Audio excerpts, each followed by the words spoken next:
members, please be seated.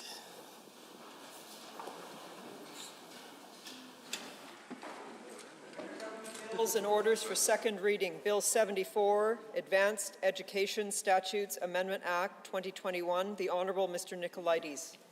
See, the Honourable Minister of Advanced Education has risen to move second reading, I believe. Well, thank you, Mr. Speaker, and good evening to you and good evening to all colleagues. It's my privilege to rise this evening to move second reading of Bill 74, the Advanced Education Statutes Amendment Act. I want to take a couple of minutes, of course, to talk a little bit about the bill and what's contained within the legislation. But before I do that, I think I need to provide a little bit of background and context, because one of the important pieces of Bill 74 is that it's seeking to help move us down the path of further implementation of Alberta 2030.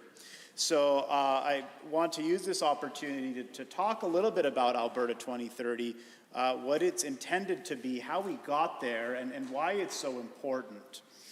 And a lot of this goes back to actually 2019 and to the beginning of being appointed as Minister of Advanced Education.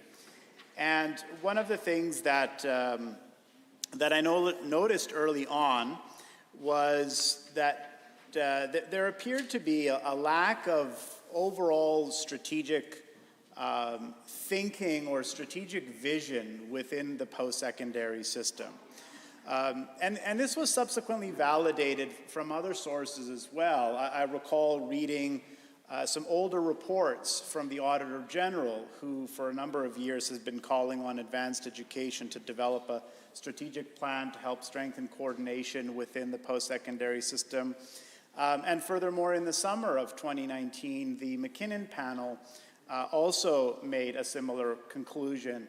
The McKinnon panel noted specifically that Alberta, I'm paraphrasing, but I believe they said something to the effect of that the Alberta post-secondary system lacks overall strategic plan and lacks an overall strategic direction, and that the Ministry of Advanced Education, in consultation with its stakeholders, should work on developing a strategic plan. And as a reminder for members of the Assembly, I believe three out of the 5 members of the McKinnon panel, if I'm not mistaken, stand to be corrected, were members who had either previous experience in an academic role or were in an academic role at the time. So the insight that they brought from a post-secondary lens, I think, was particularly strong. So I took those different recommendations and ideas, be it from the Auditor General, my own observations, and that of the McKinnon panel, to heart. And we embarked on an effort to try and do this, to actually try and develop some essence of a strategic plan for our post-secondary system. And, I'm sure it's not perfect. I'm sure there's other areas where we can continue to improve, but I think it's an important first step. And a step in the right direction. So as we began that process, Mr. Speaker, one of the things that was critical for me was that we build this plan in a truly collaborative way with our stakeholders. And I knew that was going to be very challenging because, of course, we have a wide range of diverse groups within our post-secondary community that have diverse interests. The needs and desires or interests of students sometimes don't match the needs and desires of university presidents or leadership at a post-secondary institution or with the faculty associations and with government. So trying to find a way to develop something that we can hopefully all land on the same page on, bringing all of these diverse interests together, I knew was going to be challenging. But nonetheless, I believed it was essential for us to begin that effort. So away we went and engaged in a very robust and a very thorough consultation effort. And people can say what they want about Alberta 2030 and the recommendations and conclusions that it draws, but I really don't believe anyone can say that we did not engage or consult in an adequate fashion. Just to highlight some of that engagement for the Assembly, Mr. Speaker, we conducted over 100 one-on-one interviews. And that was with, for example, with post-secondary presidents, with student leaders, with industry leaders, with government representatives, and other key stakeholders. We also held over 31 roundtable discussions to bring, again, a cross-section of individuals, again, student representatives, faculty representatives, to the table to discuss a particular issue, whether it was on access to post-secondary education, or whether it was on research and research commercialization, to help make sure we had all the right ideas and perspectives at the table. We also established a guiding coalition to help lead the entire effort, and we appointed student representatives, faculty representatives, representatives of post-secondary presidents, and other individuals to this guiding coalition to help lead the entire process and help steer the ship. In addition to the one-on-one interviews and the 30 roundtables, we also published a number of different surveys that we made available online. I believe we collected over 5,600 responses to those surveys. We also developed a workbook so that different interested parties could take the workbook, could sit down themselves at their own table and work through some of the big questions we were asking in the engagement process. We received over 200 workbook submissions. I met with student leaders and other organizations who told us that the workbook was very helpful for them, or even boards of governors of some of our institutions. They were able to take the workbook, have a specific session of one of their meetings dedicated to discussing the topics there.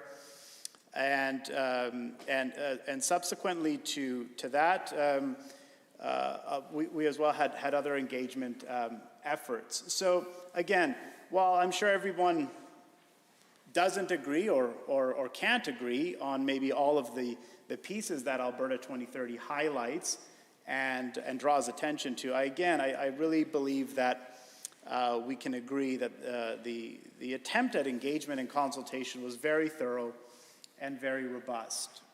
Now, we spent the better part of a year, in fact, going through that, having those discussions, having that engagement. And I neglected to mention, I knew there was a piece I was missing there in the engagement puzzle. There were also 6 publicly available town halls, and I believe over 1,500 individuals attended those town halls. They were virtual, given COVID, but we still had great participation, over 1,500 attendees to those different town halls. We broke them up a little bit differently. We had one focused primarily or open just for students and focusing on student issues. And we tried to break them down thematically so that people who had particular interests in a particular topic could attend that very focused town hall. So through all that effort, we then had the very challenging exercise of having to bring all of these different stakeholder interests, needs, and concerns into a single strategic document, and that everyone could agree with. Because I had always said from the very beginning, there's no point developing this strategic plan if there's no buy-in. If our students don't support it, if our post-secondary presidents don't support it, there's no point in us actually doing this entire exercise. And again, I believe we landed there. I was very fortunate on the day that we launched the Alberta 2030 final strategy in April, that we had President Flanagan from the University of Alberta there speaking at the announcement. We had some student leaders speaking at the announcement, and subsequent to the initial announcement, we also received very positive statements of endorsement from many of our student leaders, many of our university presidents, industry groups, and other representative groups. I recall, and I can dig it up in detail. I believe it was the president of the U of A. I may be mistaken. My apologies. Who commented in their student newspaper saying that it's clear that the government listened through the engagement effort, and they were happy to see some of their priorities and some of their interests reflected in the final document. Again, I may be getting the individual wrong just off the top of my head here, but happy to provide more clarity for the Assembly. But again, that's not to say that it's absolutely perfect. And it's not to say that the plan should change. Indeed, it should change, and it must change. A lot happens, of course, over the span of 10 years. And any strategic plan worth its merit needs to be adaptive, needs to be nimble and adjust with what's happening at that time.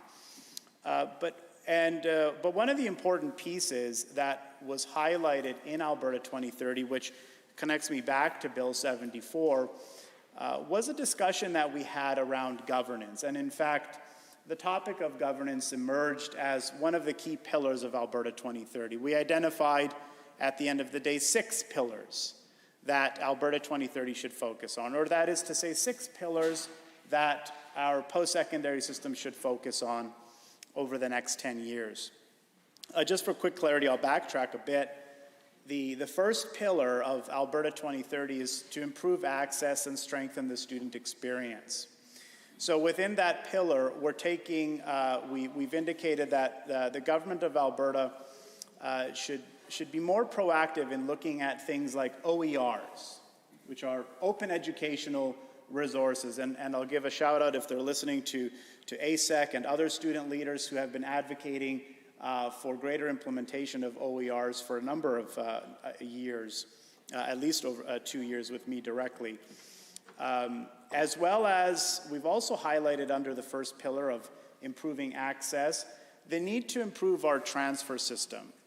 One of the things that I heard loud and clear from our students was that sometimes if you're transferring from perhaps one of our community colleges to another institution, you sometimes don't receive full credit from what you've just learned when you transfer to another institution.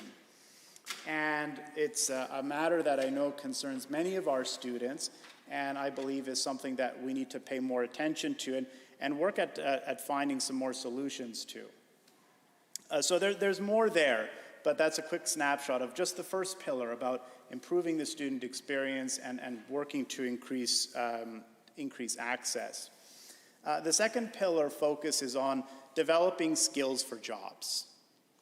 Now, and I have it here and I can bring it up, but survey after survey clearly indicates that for our students, their primary motivation and drive for attending post-secondary education is career-oriented. Either they're interested in getting a job in a particular profession, or they're looking at changing their career, or finding success in a particular career. So the number one reason that students choose the program that they do and choose post-secondary is because there's some career aspirations associated with that. So, and I want to be clear because there was some misconception, I believe, around that term when we talk about building skills for jobs. Some people, I received some criticism to say that, well, you're just going to train people for very specific jobs and that's it. But that's not the intent or case at all. The intent behind the idea of skills for jobs is to ensure that every student, every graduate, regardless of their career path and career profession, whether that's in the arts or in oil and gas or in renewable energy, that they have the skills, knowledge, and competencies that are needed for them to succeed in that occupation. That's what it's fundamentally about. It's not about getting more people in one area and less people in another area. It's about ensuring that whatever they choose, they're equipped with the skills that are needed for success in that occupation. So, and that's the second pillar of Alberta 2030. There's a number of initiatives within that pillar. One of them, which I'm particularly excited about, is a very ambitious goal to become the first province in Canada to offer every undergraduate student a work-integrated learning opportunity. Now, that's not to say that every student must take a work-integrated learning opportunity or needs one before they graduate, but we need to ensure that our programs are designed and contemplated with a work integrated learning placement in mind. Now, there's a lot that we're going to need to do to get there, of course. We recently announced a pilot, a work integrated learning pilot voucher that we're making available to a small number of industry associations to help encourage those businesses to bring on a co-op student, to bring on an intern. And we'll evaluate the success of that. But there's more that we need to do there. I could spend probably half an hour just on that topic alone, which of course I won't, unless anybody's interested. On the third pillar of Alberta 2030 has to do with strengthening research and commercialization. I think we can all agree in this assembly that our institutions are home to groundbreaking new research, groundbreaking new discoveries. And where possible, I believe we need to put more emphasis into helping those incredible new research discoveries translate into new business opportunities or into new products. The results, of course, and the benefits of doing so are clear as day. It helps to diversify the economy and helps to give students access to cutting-edge new industries. The fourth pillar, Mr. Speaker, has to do with improving internationalization of our post-secondary sector. Now, this doesn't just mean being a stronger jurisdiction when it comes to international student recruitment. Indeed, that's an important part of it. Many students, international students, choose Canada as a destination. They look to Canada to pursue their studies, but what we're seeing is that they're actually not choosing Alberta. And again, I think we can all agree we're home to incredible institutions, and when those students are looking to come to Canada, I want to see more of them choosing Alberta. So that is an important part of it, but improving the internationalization of our system also has to do with recruiting high-quality international faculty and researchers to come and pursue their studies here in Alberta. The fifth goal of Alberta 2030 has to do with improving sustainability and affordability. We have some challenges when it comes to the financial dynamic of our post-secondary sector. And there's work that we need to do well there. As well, when it comes to affordability, over the last 2 years, I've been fortunate to announce new scholarships and new supports in student aid, but we need to continue to take a close look at that to ensure that our student aid, suite of student aid offerings is meeting the needs of learners that are becoming more dynamic today, more adult learners, more part-time learners. So we have to take a look and ensure that what we're offering from a student aid perspective is meeting the needs of those learners. And finally, which I mentioned earlier, the sixth goal is to improve system governance. And it's around that pillar particularly that brings us back and connects us to Bill 74. One of the things that is happening in Bill 74 is the establishment of a new body, which is the Minister's Advisory Council on Higher Education and Skills. And for complete clarity, this is strictly an advisory body. It doesn't have decision-making power or authority. And what's interesting about this is that this was originally contemplated to exist, and it did exist within our post-secondary sector. Under the development of the idea of Campus Alberta, which laid the foundations for our modern post-secondary system, what was actually built in legislation was the Campus Alberta Strategic Directions Committee. And as you can imagine, it was supposed to do what its name dictated, to help provide strategic direction for the post-secondary system. But it didn't work. And it didn't work for many reasons. And I talked with many of our post-secondary presidents and former ministers to find out why exactly it didn't work. And they highlighted what they believed, in their opinion, were some of the reasons associated with that. So the new Advisory Council on Higher Education and Skills is a version 2.0 of the Campus Alberta Strategic Directions Committee. And its job will be to help provide the minister of the day and the government of the day independent, strategic thinking about how to, and nonpartisan thinking about how to move our post-secondary system forward. We always need to keep moving forward. We always need to keep thinking about the future. And part of my thinking around this was as well that if we don't have Alberta 2030, or if we've concluded the key objectives within Alberta 2030, what next? Are we thinking about the next strategic plan? Are we thinking about the next strategic vision? And I truly believe and hope that this body can help that range of thinking. So with that, Mr. Speaker, again, move second reading. Thank you. Thank you, Honourable Minister. Are there any honourable members looking to join debate? I see the honourable member for Edmonton Gold Bar has risen.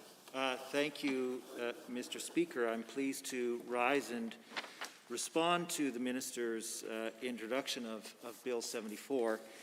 It's quite clear to me from the Minister's intervention in this debate that he spent probably a little bit too much time in the academic settings, used to giving hour-long lectures, and isn't used to the incredibly intense time limits that are placed upon us, because he only got to a fraction of what was actually in the bill, which is a shame. There are a number of things that I want to respond to in the Minister's speech as well as in the text of the bill. The first thing that I'd like to say is, the Minister went on at great length for about the Alberta 2030 strategy. Now, first of all, let me just air one of my grievances with the whole process, is that he paid McKinsey consulting firm $3.5 million to conduct this study. Now, an independent analysis of that report conducted by Alex Usher quite decisively shows that the Minister was taken to the cleaners by McKinsey, and that he overpaid for that report to the tune of approximately $2 million. So I would like the Minister to tell us how we're going to get that money back. And it's quite clear to me, Mr. Speaker, that he did in fact overpay McKinsey to do this study, because the 6 pillars that he laid out could have been written down on the back of an envelope and left in the drawer in the Minister of Advanced Education's office by me, or in fact I could have inherited that envelope from the previous minister, who inherited it from the minister previous to him, Mr. Speaker. The fact is that improving access, developing skills for jobs, strengthening research, improving internationalization, improving sustainability, and enhancing governance are age-old problems in Alberta's post-secondary sector. They were certainly things that we dealt with when we were in a government, and like I said, our predecessors tried to tackle as well when they were in government. So he didn't have to pay McKinsey $3.5 million to tell him this. He could have just walked across the floor and asked me for my opinion, or he said he talked to former ministers of advanced education. Perhaps they had forgotten in the time since they had left that office what the problems were. I want to, second of all, just point out that Bill 74 doesn't actually deal with any of those pillars, with the exception of governance. So it is unfortunate that the minister didn't have enough time to explain to us how it is he attempts to achieve the objectives that have been set out in the other 5 pillars.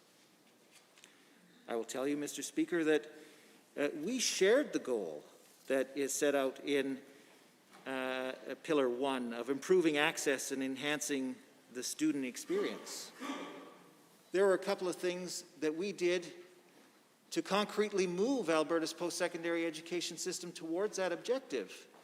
First among them being to freeze tuition rates for the 4 years while we were in government. And in that time, Mr. Speaker, we moved from being one of the most expensive jurisdictions for post-secondary education to one of the most affordable jurisdictions in Canada for post-secondary education. And in the process, over those 4 years, we saved individual students thousands of dollars of tuition increases.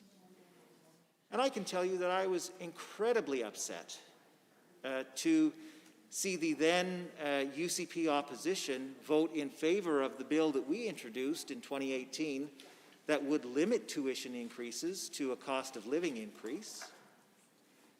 And then months later, come back into this House's government and repeal it. And now we see tuition costs going up by hundreds of millions of dollars across the province. And in fact, I saw that the University of Calgary students are protesting exceptional fee hikes for a number of professional degree programs, including engineering. Mr. Speaker, I would love to hear the minister's explanation as to how increasing tuition to the tune of almost $400 million in total across the province enhances access and improves the student experience, unless he seems to think that being crushed by debt that you will never pay off is a wonderful part of the student experience. More importantly, Mr. Speaker, we did a number of other things to enhance access to university and college education in this province. We put Red Deer College and Grand Prairie Regional College on the path to university status, something that Bill 74 actually undoes.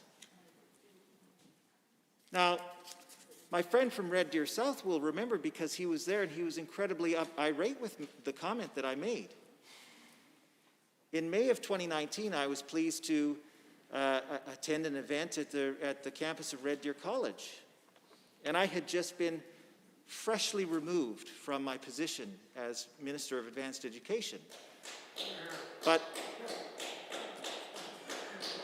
the community of Red Deer College was grateful enough for the work that I had done to advance that institution that they invited me to participate. And I told the crowd there that day, this was May of 2019, mark my words, the government will tell you that they cannot possibly turn Red Deer College into a university, and they'll come up with some weak-sounding excuse as to why they can't do that. And the member from Red Deer South was spitting nails. He was so mad at me for daring to suggest that the UCP government would go back on the word that he had given, that Red Deer University would maintain that status. Well, here it is in black and white. Bill 74 makes sure that Polytechnic institutions, which the minister has designated Red Deer and Grand Prairie Regional Colleges to be, can't even offer their own degrees. They can only collaborate. It's right here in the bill. Then I see that the minister is disagreeing with me. I encourage him to stand up and correct me, or have his colleagues on the executive benches stand up and correct me. No opportunity for interventions. So if the honourable member for Edmonton Gold Bar could please continue. The floor is yours. Thank you. Well, I appreciate Point of order has been called. I believe it's going to be at least initially debated by the honourable member for Edmonton South. Thank you, Mr. Speaker. Very clearly, one of my colleagues here on my side here, on the opposite side here, just heckled. He's making things up. I think that's very clearly making an allegation against another member under 23H I and J. So I think that would be out of order, and I would encourage whoever made that to either refrain or to withdraw. Please get a point of clarification with regards to this. From my perspective, it sounded like the individual who said something perhaps along the lines of he's making things up may have actually come from your own, a member from your own caucus. My understanding,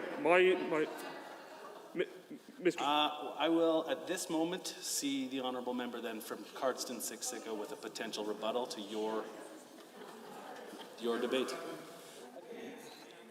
All I'm doing is I am expressing what it sounded like from this perspective, not necessarily from where you guys sit in the House. The Honourable Member for Cardston-Siksika. Oh my, Mr. Speaker. What a lovely evening we have ourselves going into half hour in. I did not hear the remark, and the Honourable Opposition Deputy House Leader did not indicate which member he was referring to that allegedly said these words. So I would be in no position to suggest whether or not this is a point of order, but if a member did in fact say something to that effect, I'd hope that a member would recognize that it might be unparliamentary and apologize.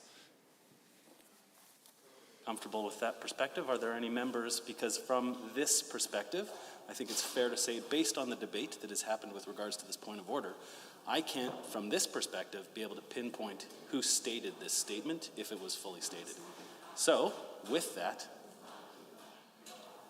I think the Deputy Government House Leader for the government, I see the Honourable Member for Edmonton Decore is rising.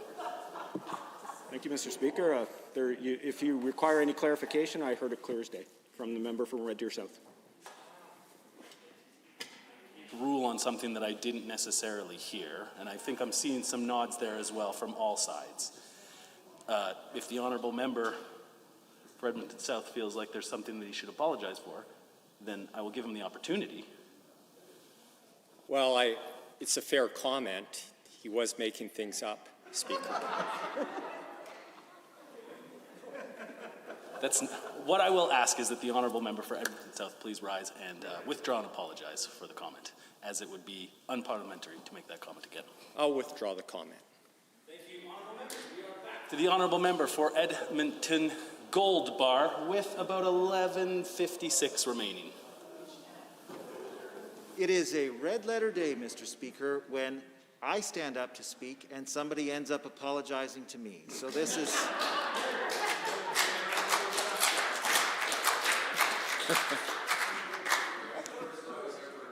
Yeah.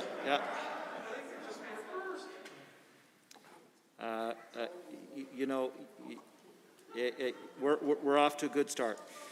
As I was getting to my feet, I heard the Minister of Advanced Education say that it's on page 10. And so the section that I'm referring to in the bill, of course, deals with section 102.6, in which a polytechnic institution shall provide classroom instruction as part of an apprenticeship education program, provide diploma and certificate programs, and collaborate with other post-secondary institutions to support regional access to polytechnic education. Now, perhaps the minister can clarify for me, or have some of his colleagues clarify for me, because it does happen from time to time that I make mistakes. But it is my understanding that the minister has designated Red Deer and Grand Prairie as polytechnic institutions. Is that correct? I see the Minister of Advanced Education agreeing with me. And so, according to the amendments that he's bringing forward in this legislation, then Red Deer and Grand Prairie will not be able to offer degrees under their own name, but will only be able to collaborate with other institutions to offer degrees under the names of the collaborating institution. Okay, I think the minister has agreed with my statement. Somewhat. Well, I hope, and I really hope that we can get into this during the debate, because it is important, Mr. Speaker. Because I know that I heard loudly and clearly from the communities in Red Deer and Grand Prairie that they did not want to collaborate with institutions across the province to offer their own degrees. They wanted to offer degrees under their own names. And so I certainly hope that this section does not prevent those institutions from being able to grant degrees under their own names, because that's really important.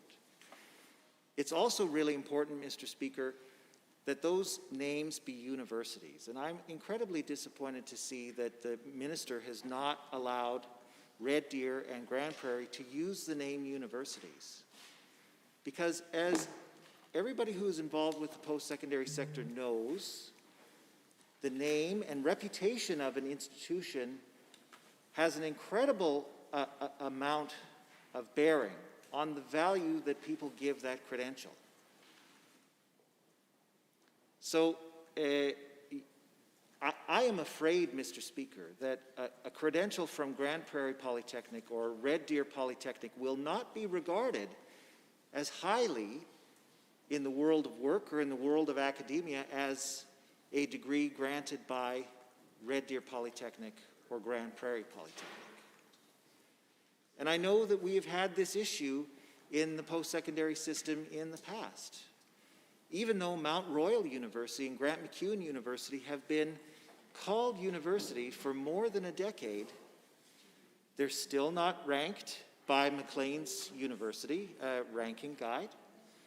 And I've heard firsthand from students who have graduated from those institutions that they have more difficulty than they expected in having their degrees recognized by post-secondary institutions outside of the province, because they just aren't familiar enough with the kind of institution that Mount Royal and Grant MacEwan are, and they can't assess where they rank in terms of reputation compared to their peers in Alberta and other jurisdictions. Now, that's a problem that time will hopefully solve.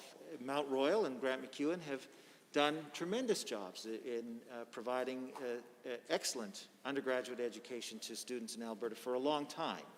And I'm sure that as that work continues, their reputation will continue to be enhanced. But it's incredibly important, Mr. Speaker, that the minister doesn't hobble those institutions out of the gate by giving them a name that sets them back a pace.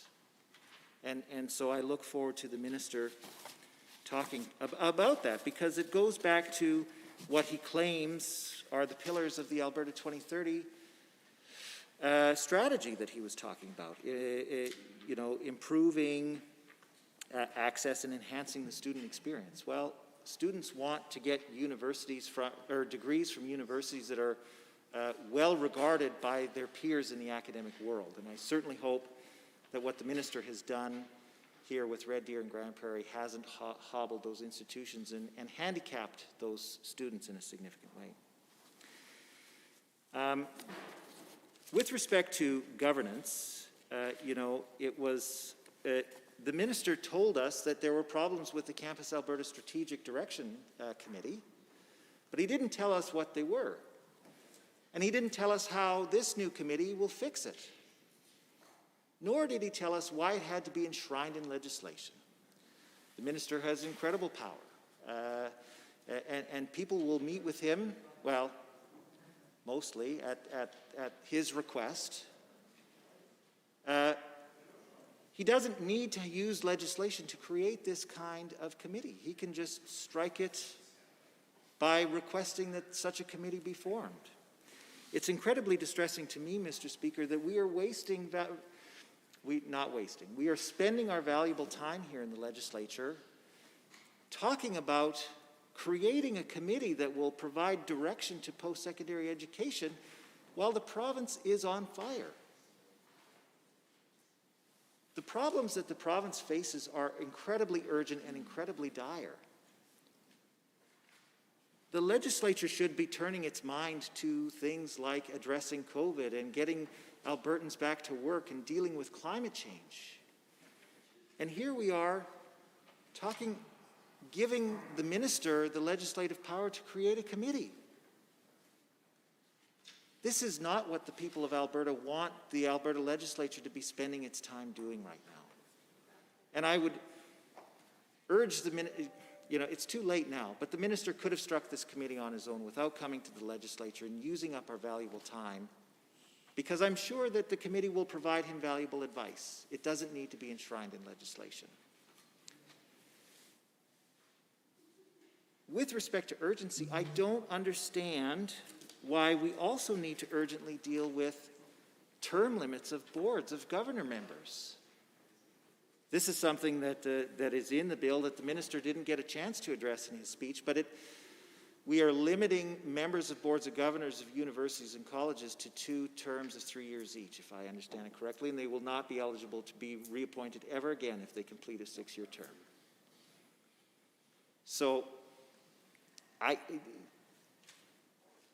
that's fine. I guess that could be also just done in practice.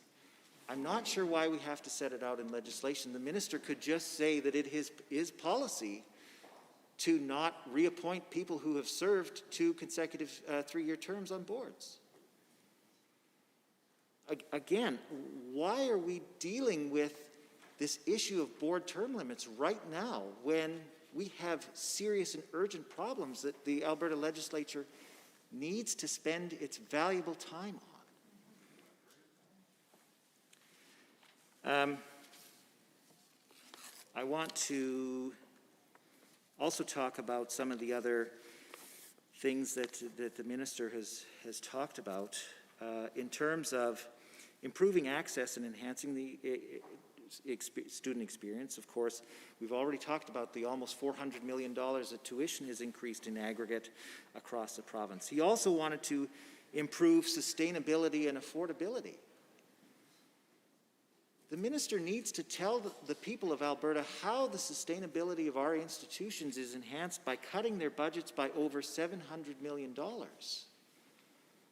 I know that the University of Alberta has been hit incredibly hard by these budget cuts, and its sustainability has been deeply threatened.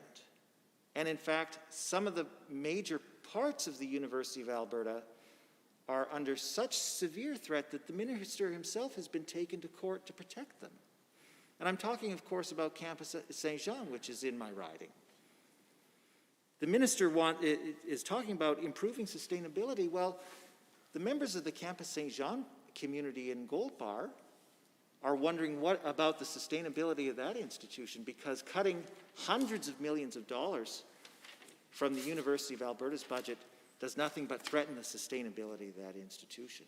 And the minister hasn't come up with a good answer to the community that supports Campus Saint-Jean about the future of that institution. And I certainly hope that he takes the opportunity during debate on this bill to address that incredibly important problem. He also talked about strengthening research and commercialization. Well, Mr. Speaker, again, we saw the Minister of Jobs, Economy and Innovation, I believe, is where it currently sits, cut Alberta Innovates to the bone in its first budget.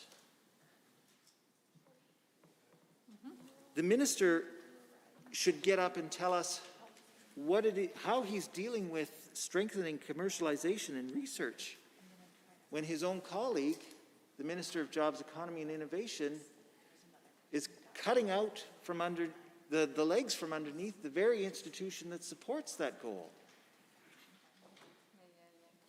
Alberta Innovates is a shadow of its former self.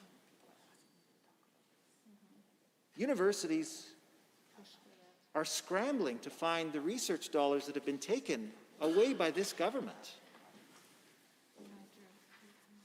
So I respect the fact that the minister says that he's interested in achieving that goal, but we need to recognize that the things that this government does, in many cases, are the exact opposite of the things that it says it does. And that is the case with strengthening research and commercialization.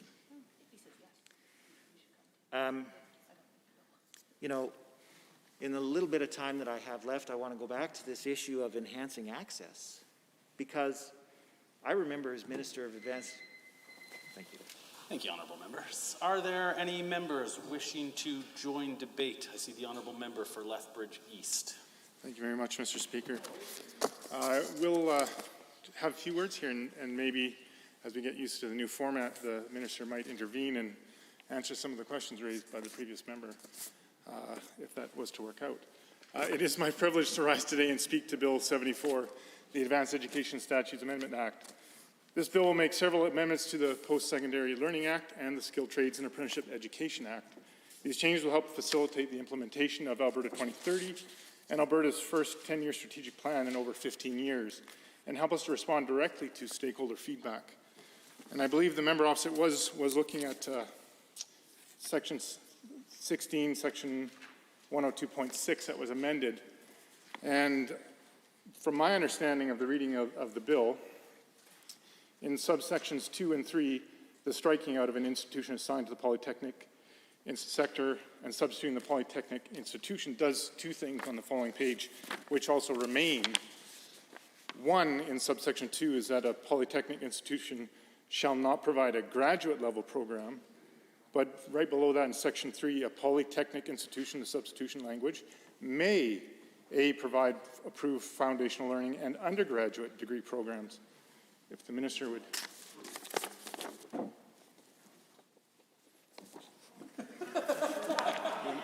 Would you like me to intervene? Please intervene. I'd be happy to intervene. I'm happy to.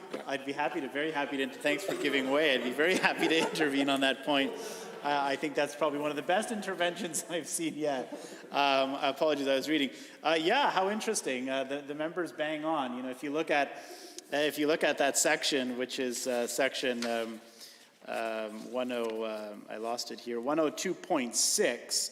So B there, it makes amendments to subsections 2 and 3. It just makes a language change there. But the rest of it remains. So in the new act, it'll be 1.26 subsection 3. A Polytechnic institution may provide approved foundational learning or undergraduate degree programs. So just a quick comment there to the member that Polytechnic institutions will certainly be able to continue to offer degree programs. In fact, many of them do. Red Deer College has been approved to offer their first degree. And I know they have several applications with the Campus Alberta Quality Council, and I'm sure more to come. Thank you, Mr. Speaker, and thank you, Minister, for that intervention. I hope that does help the member opposite in that aspect of it, as we, again, learn the new format of language here without 2928 is a little different in the application of how members can speak. As our economy continues to recover from a global recession and COVID-19, our institutions need to be able to react and have the ability to train the next generations of workers of the jobs ahead. And since the pandemic completely changed everyone's daily lives, it also changed the way our businesses operate and how we learn and develop our skills. Our post-secondary legislation needs to change to keep up with it. This pandemic has fundamentally changed so many things, especially with education, as we need to ensure that they have the tools to take advantage of these changes and catch up to them and succeed and thrive in them. One of the most significant developments this bill will introduce is changing the number of categories of post-secondary institutions from 6 to 2. And I know the two institutions within Lethbridge, the University of Lethbridge and Lethbridge College, are both very willing and active participants in that change and their roles going forward. There will be one category for universities and another for colleges and polytechnics. Making this change will help similar institutions work more closely together and reduce unnecessary red tape in their cooperation. In that same vein, independent academic institutions will now be enshrined within the Post-Secondary Learning Act rather than through regulation. To clarify, this change does not change the role or mandate of the independent academic institutions, but instead reinforces their importance to the overall makeup of Alberta's post-secondary system by improving and prioritizing transferability, student access, and choice. When we moved the majority of post-secondary education online, we saw many students and even alumni begin to look at alternative methods of course delivery and other institutions that could better facilitate that alternative delivery. Improving the cooperation and communication between institutions prioritizes students' overall education and gives them an enhanced level of freedom to choose which institution or delivery method best suits their learning style. Mr. Speaker, this approach fits in with the spirit of the Alberta 2030, which is, to quote the official release, a plan to equip Albertans with skills, knowledge, and competencies they need to succeed in their lifelong approach pursuits. This plan is a key pillar of Alberta's recovery plan and will strengthen job creation, economic growth and diversification, and individual and community prosperity. The 10-year strategy will bring in new initiatives to innovate programming, anticipate and meet labor market needs, and prioritize excellency in research. Additional initiatives include expanding work-integrated learning, new micro-credential opportunities, and expanding apprenticeship education, all in an effort of cutting red tape for post-secondary programs. As I said before, COVID catalyzed this change, and we are using this opportunity to meet the needs in front of us through our post-secondary programs. Also, as part of this bill, we will see changes to the Skilled Trades and Apprenticeship Act. The proposed amendments will refine what was introduced in the spring to ensure several key features of the Apprenticeship and Industry Training Act continue under the new legislation once proclaimed. If they pass, it'll provide authority to make regulations to allow apprenticeship wage rates. I know, having gone through the apprenticeship program myself as a carpenter, that I believe this would be a guideline for that discussion to happen, that as a first-year apprentice, you made 70% of a journeyman's wage. Second, 80%, third, 90%, and fourth, 100%, and you became a full journeyman after you passed your fourth year. As a piece of knowledge just for the house, I don't mind sharing that I had to get a new card for my journeyman carpentry because I misplaced my original, which I did find actually after a fact, and the original was signed by the late Clint Dunford, who I gave a member statement to yesterday, and my replacement was signed by the honourable member from Edmonton Gold Bar. So, what a kindness. thank you. Personally signed. It would also provide authority to make regulations set to apprentice to mentor ratios. And this is one in apprenticeship, in carpentry and many other trades, is a source of constant conversation. I believe the ministry will find a very heated and robust debate on that, whether a journeyman should be able to, in some settings, train 1 to 2 apprentices or 1 to 1, or whether in some circumstances they might expand that to 1 to 3 or 1 to 4. I believe there are scenarios that may be helpful for the minister to allow some flexibility in that. I do think that it would be wise not to have one journeyman training, for instance, 10 or 12 or 15 apprentices, as I think we could all understand that that would probably limit the efficiency and effectiveness act when we come to make those regulations and those discussions. Thirdly, it would amend provisions respecting designation of new trades to eliminate any conflict between the Skilled Trades Apprenticeship Education Act and the Professional Occupational Associations Registration Act that would have prevented new professions from being regulated under either act. So I am glad this new proposed legislation takes that into account so that as we grow, as we have burgeoning new economies, whether it be hydrogen or carbon capture, or whether it's continuation of wind turbines or other renewable resources that we continue to develop, understand those trades and skills and can continue to adopt them and regulate them under this new legislation. Mr. Speaker, as we climb out of the economic recession we experienced in 2020 and continue to respond to the COVID-19 pandemic, preparing for the future has taken on a whole new meaning. To secure the future, we need to secure today. And one of the best ways to do that is to equip our post-secondary programs and students with the skills, knowledge, and competencies they need to compete and succeed in the world beyond their education. Through this legislation, specifically the points I hope to focus on here, we are setting up the province's next generation of business owners, entrepreneurs, skilled trade workers, and anything else they choose to do, and be successful at that and give them the best tools to compete in the global market.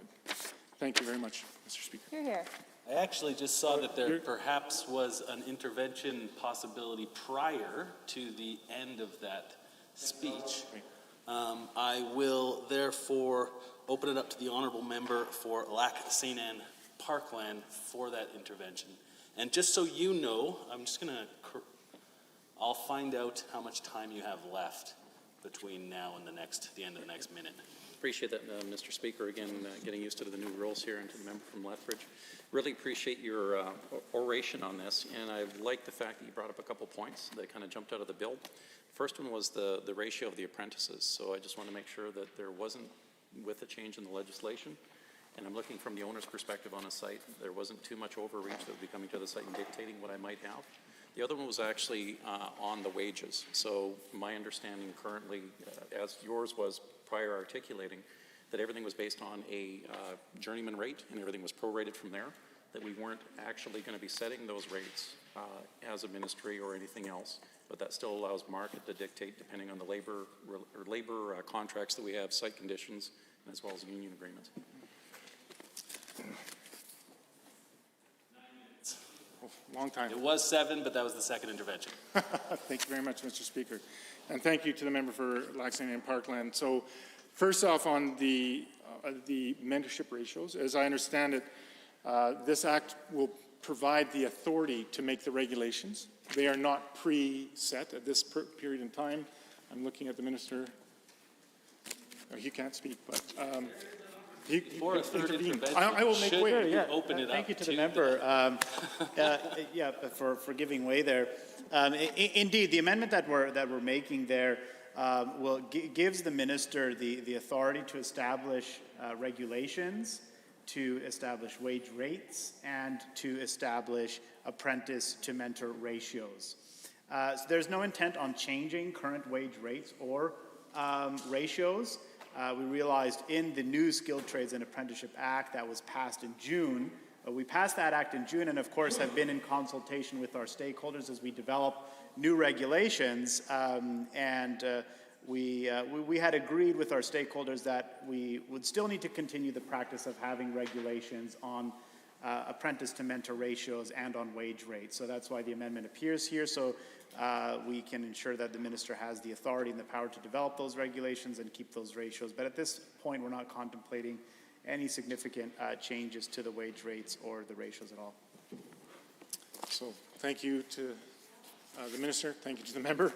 Again, just to summarize what we just heard in this challenging new set of speaking, that this legislation, if passed, will do these two things: provide authority to make regulations, not that they're going to be changed at this point in time, but to set those apprenticeship mentor ratios, which would be included in that regulation as an obligation of sponsors to ensure that sponsored apprentices are employed in an on-the-job learning environment that complies with the appropriate ratio for the relevant apprenticeship education program, which may be reviewed with stakeholders, but not anticipated that change.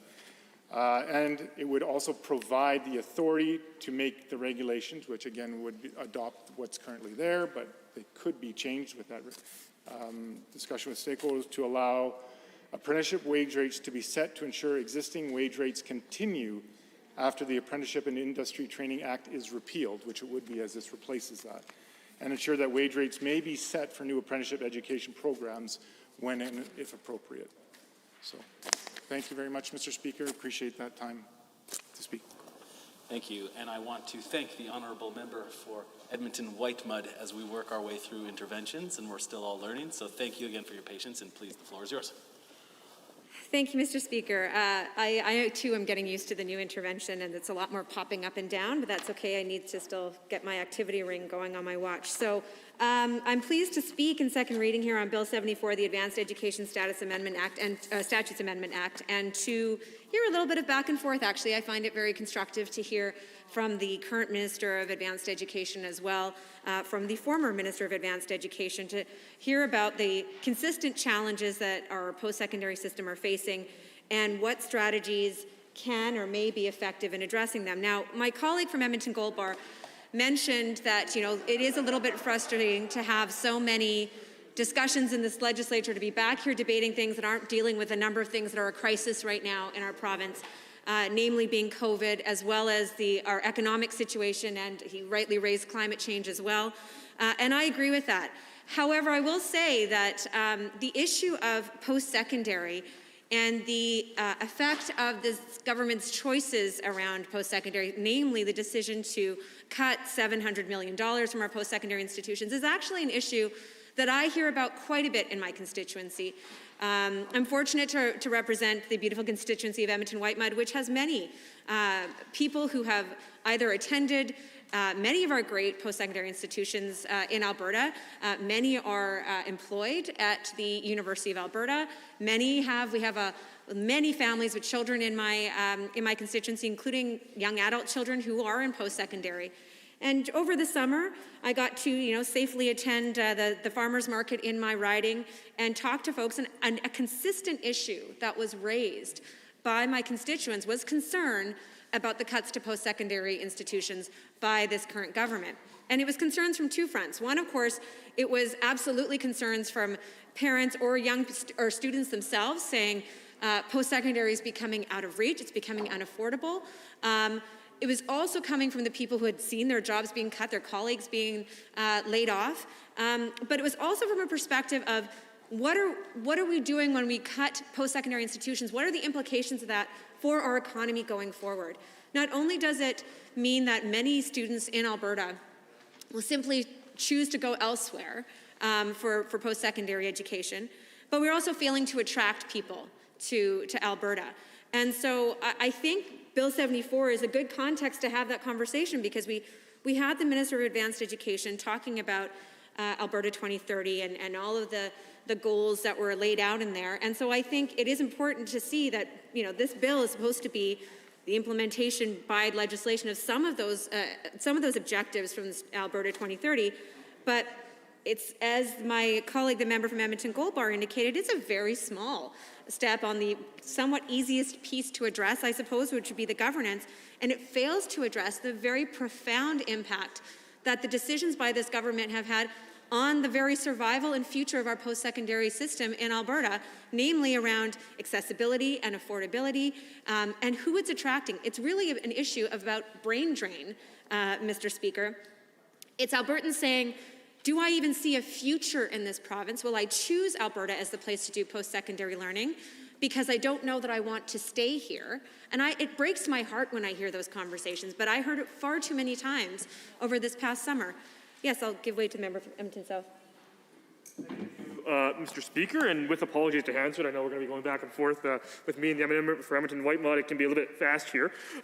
But certainly I had the opportunity to attend at least once or twice the farmers markets with my colleague here. And I did hear similar things as well. And I think one of my comments around that would be, I have similar concerns. And I want to perhaps ask, yes, we're talking about post-secondary here, but in the grand scheme of as we move forward into growing our economy and trying to have a diverse set of jobs and economic platforms for the future, and Alberta's future, really, is there a concern that because we have this massive brain drain, we have this inability to attract talent, is there also a concern, I know I'm hearing from my constituents, but is there also a concern that we're going to have trouble attracting talent to stay in the province, even if they do end up graduating in Alberta, because maybe they're in the institutions right now, maybe they're looking at graduating soon. I know I've been hearing from many, like medical professionals and otherwise, who are thinking about leaving the province, and if my colleagues heard similar things. Thank you. I would agree. It's a concern of not only attracting people, but keeping people here. As I mentioned, it's heartbreaking to hear young people say, I don't want to stay here.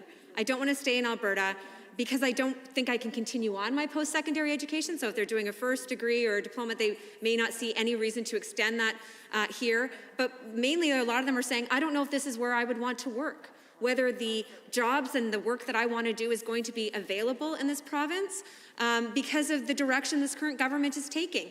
And not only that, I think it's important to note, not only in keeping our talent here in Alberta and attracting talent from outside of Alberta to our post-secondary institutions and to stay here and to work here and to innovate here and to create here, is that they need to feel that there's a great quality of life in being in Alberta. And right now, I think there's general consensus that under this government in 2 years, the quality of life has diminished incomparably in this province.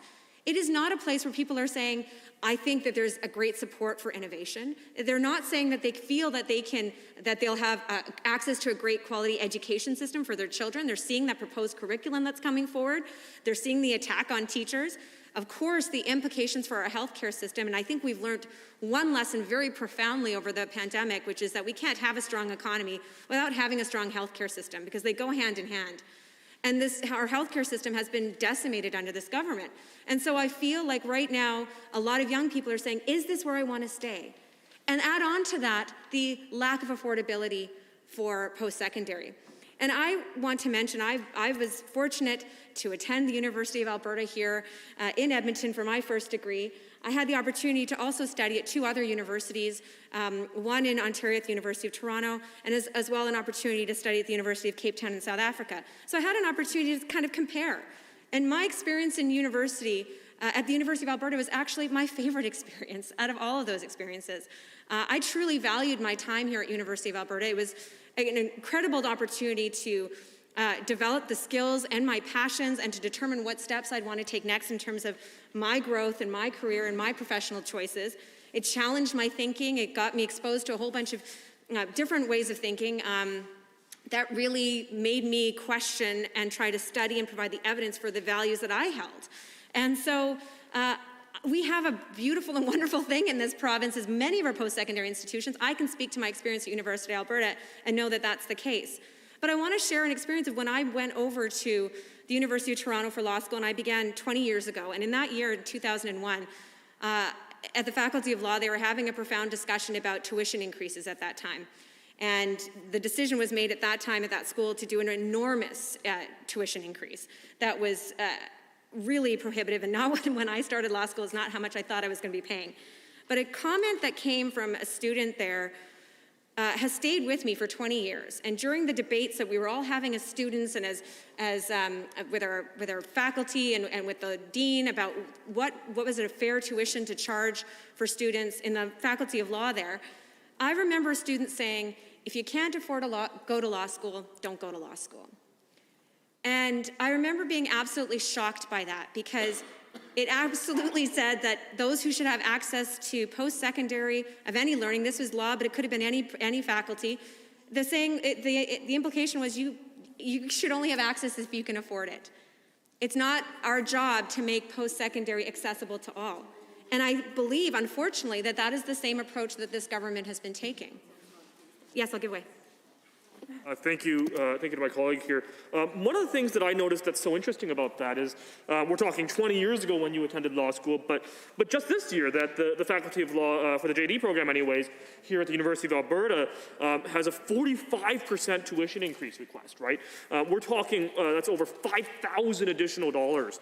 That's almost half as much as the member for the Deputy House Leader here is going to get a raise of, but I mean, not every single law student is going to get that much of a raise. I think that certainly, would you have expected that 20 years ago you would be having the same debate, but perhaps an even more egregious tuition increases as we move forward here? Would you have expected that we would be seeing such significant hardships being put on students? And is this something that accessibility is going to price students out of programs they have legitimately entered and legitimately qualified for? And is that something that you think is fair? I think that if I was a student, a $5,000, a 45% increase in tuition could end the program for me.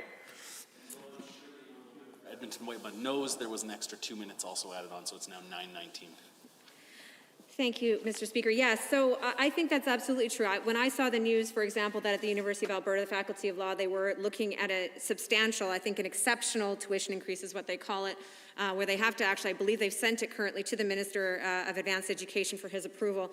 And, you know, I understand there's been a little bit of back and forth, but yes, the amounts that they're talking about increasing in terms of law, and this is just, again, one faculty, it applies to so many others, but it did kind of hit me personally because I remember that. I remember that experience. And I did not count, I'm like, unlike many of my fellow students at the University of Toronto, I did not go to law school with any financial support from any family. I had to pay for it all through student loans. And, you know, that was a debt that I carried for 15 years, actually paying off that debt. And I think we have to talk about accessibility in a number of ways. Not only are we asking students, and this government has been asking students to pay so much more money to even afford their degree or diplomas, but they are actually also, it acts as a barrier to prevent students from even considering accessing post-secondary. Just simply knowing what the tuition costs are going to be is going to end up, actually ruling some people out. It will actually result in some people saying that I'm not even going to apply because I couldn't possibly pay that amount of tuition. It's also a barrier that, you know, when we talk about student loan and student debts, I appreciate that in the Alberta 2030 plan, it talks about bursaries and grants. But let's be clear that that is usually a very small portion. And bursaries and grants, you know, the benefit to them, of course, is that they're not required to be repaid by the student. But they're usually just a small fraction of what the overall tuition cost is. That certainly was my experience when I had access to some bursaries and grants. They were helpful, sure, no doubt. But the vast majority of my tuition costs still, and that's the case for post-secondary students right now, still have to be repaid. Student loans still have to be repaid. And while I took on the debt for 15 years of paying off my law degree, that's going to be daunting for many individuals who will simply not want to do that. And not only that, I think it also affects their career path choices. We're talking about post-secondary as allowing students to have the autonomy to choose their career path. But when their career path is sometimes affected by the massive amount of student debt, And that certainly was the case for, again, I'm going to speak from my own experience in the law faculty, which was that there, you come out of law school with almost, for my case, almost $100,000 in debt. You're not going to choose the public policy work. You're not going to choose to go work in a poverty law clinic. You're not going to choose that kind of work. You're going to feel obligated to do certain kinds of work, and I made that choice myself of going and working in a big law firm. That wasn't my chosen career path in terms of the work I wanted to do, and I realize that that's just one example, but it's about accessibility, just even that daunting level of debt.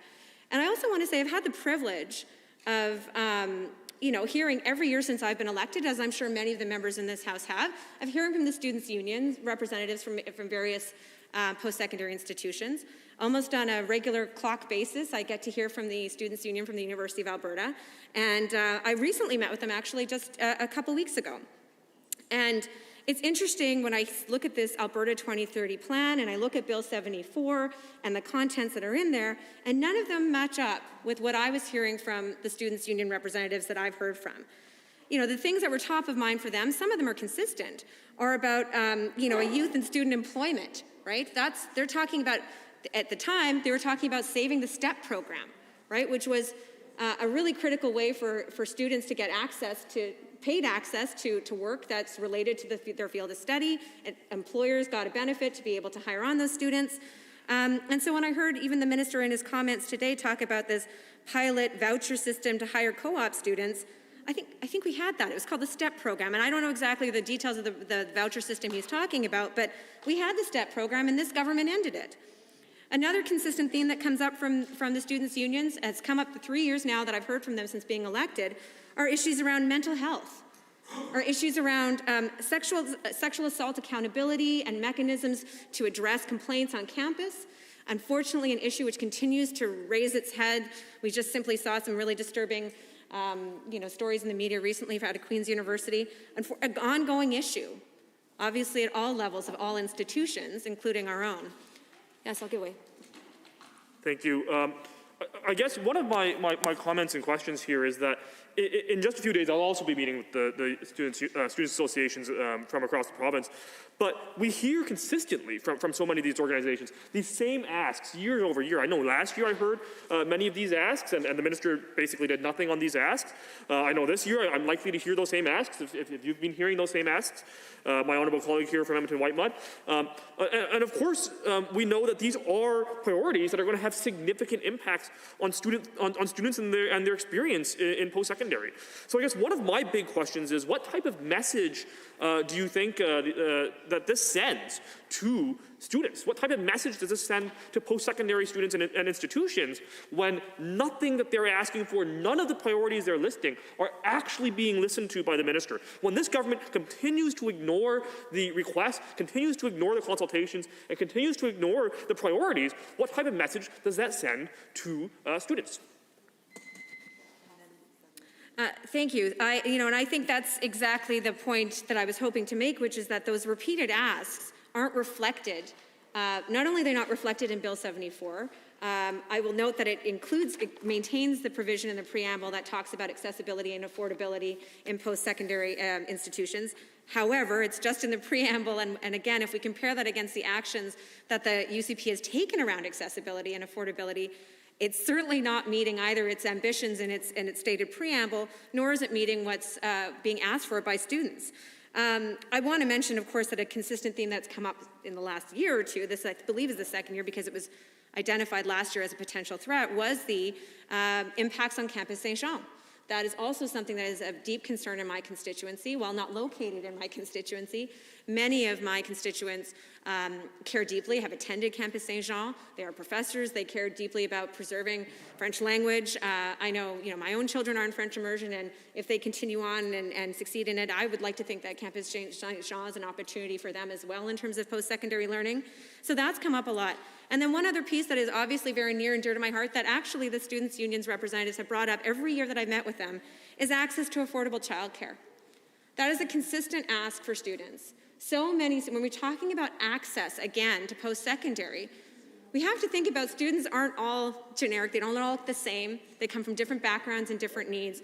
And they need access to affordable childcare, more so, during that period of time when they're in post-secondary. So that is a consistent ask, and I think I've been very clear in my disappointment in this House as to how the current government has not only undermined access to affordable and quality childcare consistently from day one, along with then the ending of the $25 per day pilot program, which was really just a foreshadowing of exactly the opportunity that's before Alberta right now, with $10 per day childcare supported by billions of dollars in funding from the federal government. And once again, we're still one of the last provinces. I still have hope that we are going to be signing on to that agreement shortly. However, this is something that Albertans and Alberta families and Alberta post-secondary students need. It's something they're calling for. They've been asking for repeatedly. So, we didn't get a chance to hear a great many of the details about the actual contents of the Act from the Minister of Advanced Education himself. But I think, more importantly, my understanding and my reading of the bill is that it's not actually meeting the dire needs, even within our post-secondary system, which is significantly struggling as a result of the hundreds of millions of dollars of cuts to it. And I have to say, it seems to be, it's hard not to take notice of the fact that some institutions are bearing those costs more than others. And I will admit to being incredibly disheartened that the university that I graduated from, the University of Alberta, seems to be hit hardest, because University of Alberta is not just an Edmonton-serving university. I imagine many of the members here in this House and from across the province, across the country, and across the world attend University of Alberta. So it's hard to understand why it has been singled out more so than any other university.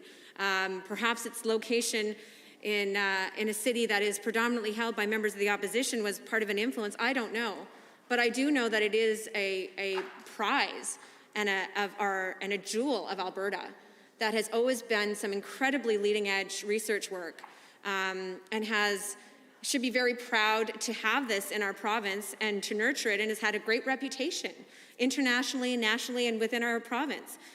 So it's hard to understand why such a reputable institution should be taking the brunt of these cuts more so than others. But it does directly impact my constituents. It does directly impact me as a graduate of that university, and it does impact our future economy, because it does attract our post-secondary institutions, not just University of Alberta, but many of them, attract people to Alberta. If it is weakened, as it has been, if it no longer becomes a place that's held in high regard and high reputation, we will not attract people here. Not only that, we will lose young people from our province, and we should all be deeply concerned about that. Thank you, Mr. Speaker.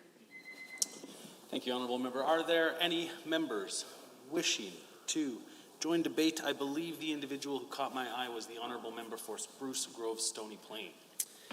Yes, thank you very much, Mr. Speaker, and obviously it's a pleasure to rise today and speak about Bill 74, the Advanced Education Statutes Amendment Act. And before I go into my comments, I do want to thank the members of the Chamber. It is fascinating to hear about the different educational experiences that many members went through to get here.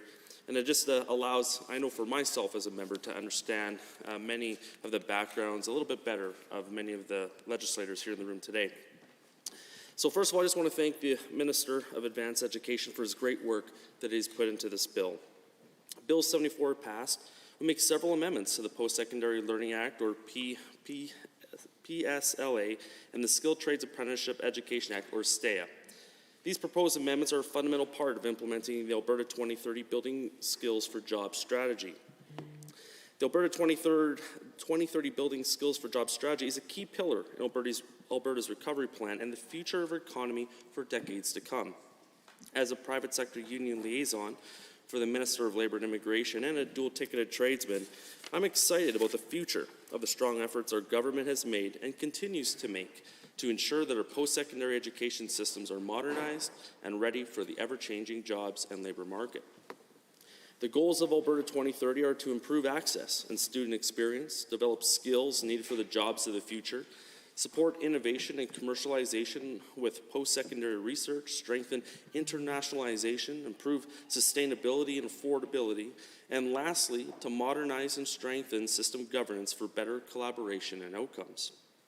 The amendments in Bill 74 will support the implementation of the Alberta 2030 strategy and reflect the broad stakeholder feedback gathered through the strategy development phase and the system governance feedback sessions held last June. These proposed amendments to the PCLA will align the preamble of the Act with Alberta 2030, eliminate the 2 consecutive term limit for board members, and replace it with a limit of 6 total years of service with a 3-year cooling off period, and establish the Minister's Advisory Council on Higher Education and Skills. The proposed amendments will also transfer the authority to set apprenticeship tuition fees from the Minister to the Board of Governors of the public post-secondary institutions beginning in the 2022 and 2023 academic year.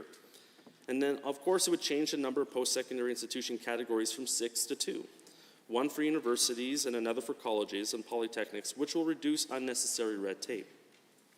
This legislation will also make amendments to STEA and will provide the authority to make regulations that will allow apprenticeship wage rates to be set, which will ensure that existing wage rates continue after the Apprenticeship and Industry Training Act is repealed, and also that wage rates may also be set for new apprenticeship education programs when, of course, appropriate.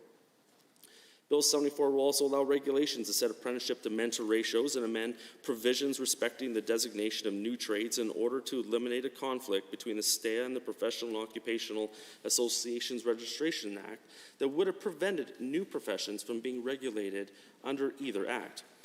Mr. Speaker, this is an important legislation for the future of advanced education in the province, and especially for our tradesmen and women. Bill 74 will give our tradesmen and women the recognition they deserve for the education that they receive, and I encourage all members of this bill to support it. Thank you. I believe the Honourable Member for St. Albert had ridden just as I was on my way. The Honourable Member for St. Albert. Thank you, Mr. Speaker. It's my pleasure to rise and speak to Bill 74, Advanced Education Statutes Amendment Act 2021. One of the first things I noticed, well, obviously, had to read the preamble before I could read the bill, and there were just actually the two first pieces I thought were quite interesting, and obviously I certainly agree with and was happy to see them here. Whereas the Government of Alberta is committed to ensuring that Alberta's post-secondary education system is accessible, affordable, accountable, coordinated. Goes on to say that whereas an accessible system is one in which all Albertans are able to plan a career path and receive post-secondary education regardless of their location or barriers. So obviously I want to talk about this because I looked through this act. I looked through the Alberta 2030 Building Skills for Jobs 10-year strategy for post-secondary education and didn't really see anywhere with an eye to actually creating inclusive post-secondary education, which is incredibly disappointing. Once again, there is no specific effort to include students with disabilities. Now, the reason I'm going to focus on this is because we hear in this chamber, in committees, certainly in budget estimates, we hear all the time about justification for cutting different programming, different supports for people with disabilities, whether it's in school, whether it's, after they're 18 years old. And there's always a focus on employment. And so it's always, this government is talking about, well, unemployment of people with disabilities is so high. We really want to do everything we can to make sure that they get jobs and they can be independent and they can support themselves, which is great, which is fantastic, which is the goal, but you have to do the work. And so once again, you see just this little piece of legislation in this report. Once again, this government has failed to even acknowledge that. So for those of you that don't know, inclusion requires some work. It requires an enabling environment. And I think for us in this chamber, what we do is we work on legislation. You write the legislation, you put it together, we debate it, it passes, becomes the law, and it sets the stage for what happens in the future. And this is another group of people that will continue to be left behind because there is no focus on what they need or even to create an environment where they can flourish. So that's the first thing I want to say about it. I do want to talk a little bit about, since the minister did stand up earlier this evening and talk about the Alberta 2030 Building Skills for Jobs report, I actually, in the short time that we've been sitting here, was able to read through the document. It's only, I think, about 32 pages long. And then I saw the price tag for it. It's $3.7 million for this 32-page report. Now, I certainly don't know about all the time that was involved, the consultation, the meetings, the travel. I mean, for a government, I hear these members all the time, Mr. Speaker, stand up and talk about, this program is not sustainable. We need to cut this because it is not sustainable. And yet they have no problem. It's just paying for these reports and these consultations that really often just seem like a rubber stamp for what they've decided to do anyway, that they will cut these massive checks for these consultations. And it is truly mind-boggling. On the one hand, well, they'll tell us, we have to cut these benefits. We have to sustain these programs. We have to make them sustainable into the future so everyone can get access to these programs. And yet they'll pay $3.7 million for this report. And I hear the member, talking about how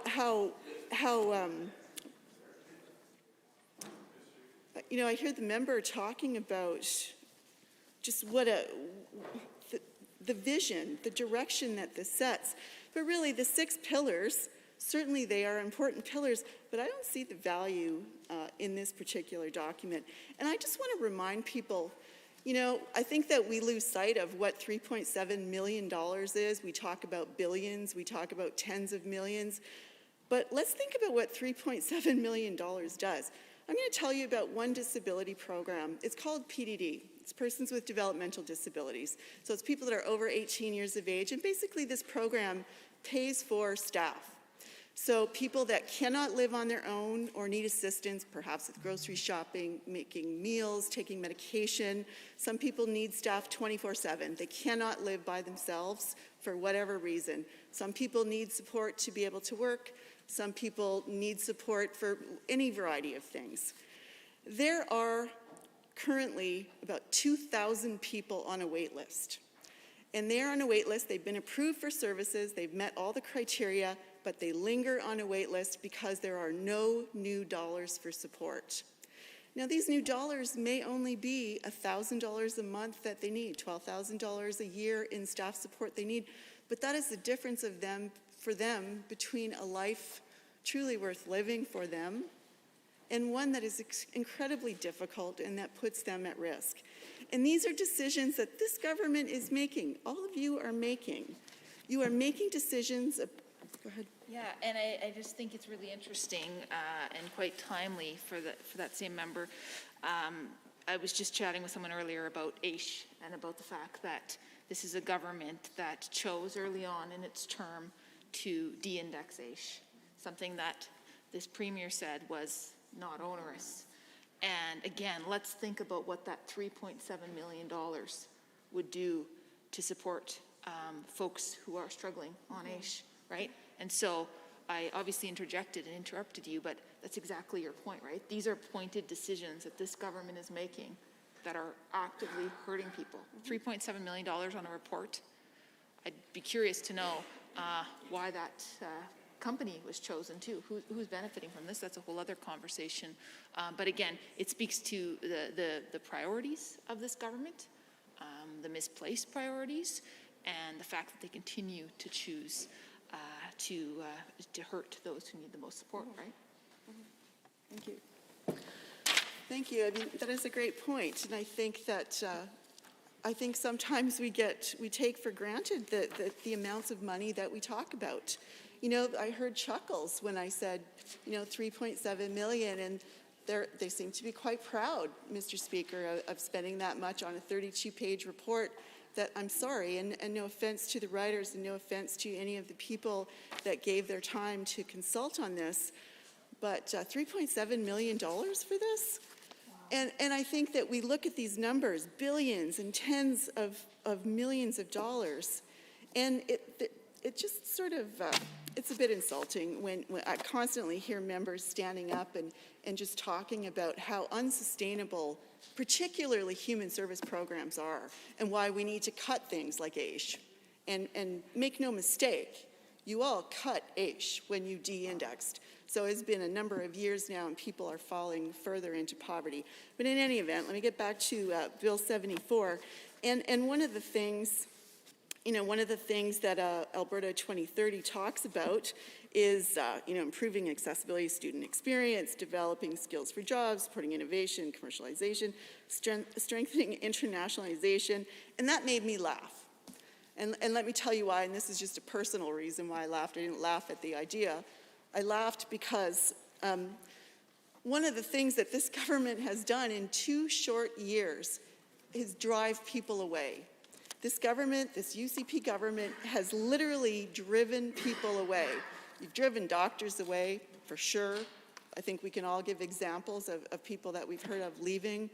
Other professionals, teachers, I've heard of, nurses, I've heard of, and students. So new graduates, researchers, and I'm going to give you my example. I know that I've talked about it before, but it bothers me. So it has been 1 year since my son moved away. So my son was a researcher at the University of Alberta. My son is a paleontologist. I kind of wanted him to be a useful doctor. He turned out to be a doctor of, dead things, fossils, but he studies teeth, dinosaur teeth. And he is a researcher, he does all kinds of research, but there was no future for him here. And his wife, who's also a PhD, was also a researcher, there was no future for her either. They're currently in the United Kingdom, they live in London, he's at King's College, which is a really great place, he's doing research there, but that university is benefiting from the education, for the most part, he received in Alberta and in Ontario. But for the most part, he received his education here, and we could have kept him here. Someone like that in a province like Alberta, known for, obviously, dinosaurs, things like that. But that's just one example. It's one family that has experienced what this brain drain really is that the policies that this government, this UCP government, has brought in, particularly the cuts to post-secondary education here, the loss of hundreds and hundreds of jobs, the loss of funding, that means the loss of research capacity, that means you are not attracting the research dollars, you are sinking in ranking, there is not the same amount of respect for the go ahead. Yeah, and it's exactly that. It's more than just the brain drain. It's the one of the pieces that I'm really fearful of is just the fact that we had, you look at Alberta as being this place that people wanted to come to, right? Attracting new talent, attracting folks in post-secondary. I've been chatting recently with someone who's a professor at the University of Alberta, and just like, there's a lot of conversations that are happening right now amongst faculty about the fact that they're not able to attract folks and that people are wanting to leave as well. And I think, this alone should be enough for the minister to really reflect on the direction that this province is heading. And, there's a real opportunity to make investments and to get Alberta back to that place to get our post-secondary institutions like the University of Alberta, world-renowned research facility, research institution, get it back to that place. But instead, he's making other decisions. That's right. Thank you. Absolutely, it does. I think it does diminish the standing of the post-secondary institutions here. And it's not like, what I didn't realize before, I think that I had a member of my family involved as an academic, as a researcher. I didn't realize how small those communities are and how much people talk and how much they understand about what's going on in different institutions around the world, not just in Canada. And people are noticing. And you can scoff and you can ignore and you can say, no, we're not really doing anything. But this government, these decisions that you are making, these massive, deep cuts to post-secondary education are harming not just our reputation, but harming our future. I mean, you have to know that investing in education, whether it's, K-12 or whether it's post-secondary, that is one of the most important things that we can do for our future. And that, unfortunately, the target that this government has put on education is really quite sad. And then to hear them rationalize things is also very, very sad. But going back to this piece of legislation, and I want to talk a little bit about inclusion as well. You know, I was really hopeful. I was hopeful that Alberta 2030 would see a future for students that are disabled or not included for some other reason, that there would be a focus. Because I think we have learned, or we should have learned, we should know by now, that without concentrated effort to include people, to address the need for diversity, to reduce barriers, it takes effort, and it takes legislation, it takes investment, and we haven't seen that. And one of the things I was really hopeful for was that, at least in terms of apprenticeship, that there would be an acknowledgement that this is really a unique opportunity for inclusion.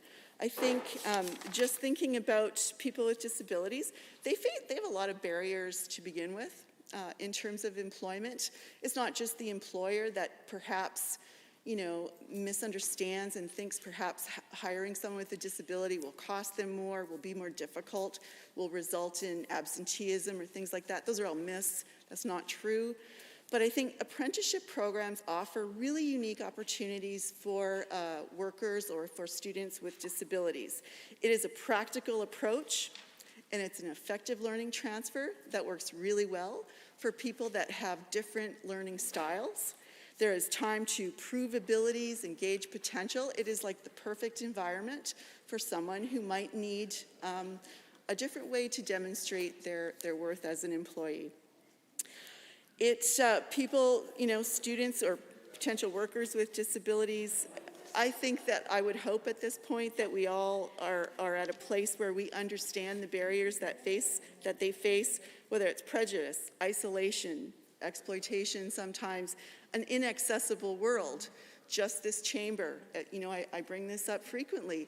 This chamber itself is not accessible to people even with wheelchairs or people that perhaps are deaf. We don't have ASL translators that are at the ready. So it is an inaccessible world. And until we actually make the investments and do the work, we are not going to make those changes. So, you know, it's sad, but I'm not too surprised is that, you know, we're coming out of, hopefully we're coming out of COVID for good, that hopefully we aren't going to have another surge in cases, and hopefully we can start to focus on a future where we move away from this.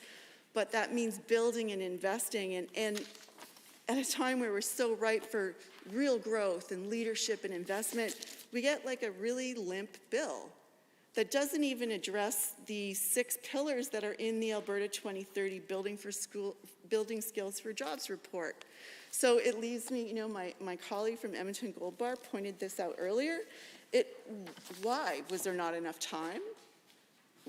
Did you not believe in the pillars? Was just this the fastest thing you could come up with? But this is what we see time and again from this government, is we see pieces of legislation that just miss the mark. They just miss the mark. It's missed opportunity. And so we spend hours and hours in this place talking about what's missing. You know, it is my sincere hope, that has not been my experience until now, but it's my sincere hope that going forward, when we have the opportunity to make significant amendments and changes to this legislation, that the government will actually listen. You know, I'm not going to bet that that's going to happen, but it is my hope that perhaps one day they'll say, you know what, we just missed that. We didn't think about that. Let's create this legislation that enables, that creates a framework for real change going forward. So again, I am hopeful that that will happen. So and I think, you know, one of the things that we had chatted about earlier was just around the fact that this government is making life so much more unaffordable, right? And I know you haven't touched on it too much yet. I've really appreciated what you've presented, especially when it comes to folks with disabilities. But, you know, I'm hearing from countless constituents. I know our colleagues who've spoken to this bill have said the same thing, particularly around tuition and just how inaccessible it's becoming. And you know, again, we think about at a time when we should be investing in people and we should be encouraging our young people in particular to seek higher education of any form, whether it's trades education, whether it's university, whatever it might be. But many of them are unable to do so. And it's just becoming more and more challenging. And I think to the comments from my colleague from Edmonton Gold Bar, you know, talking about the affordability as well, and the fact that, listen, of all the things we could be talking about right now, why couldn't we be talking about a bill that would make tuition more affordable? Thanks. Yeah, I mean, you know, sadly, this government's record on making tuition affordable is sad. I mean, I think they also increased the lending rate for student loans. I mean, one of the first things they did is, yeah, way to build a future for all of us. Let's just jack up the prices of for tuition and, you know, what we're going to charge people to borrow money to attend. So again, short-sighted as usual, not very surprising.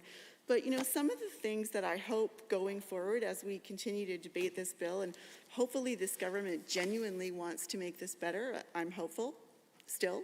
You know, even something like the Ministers' Advisory Council on Higher Education and Skills.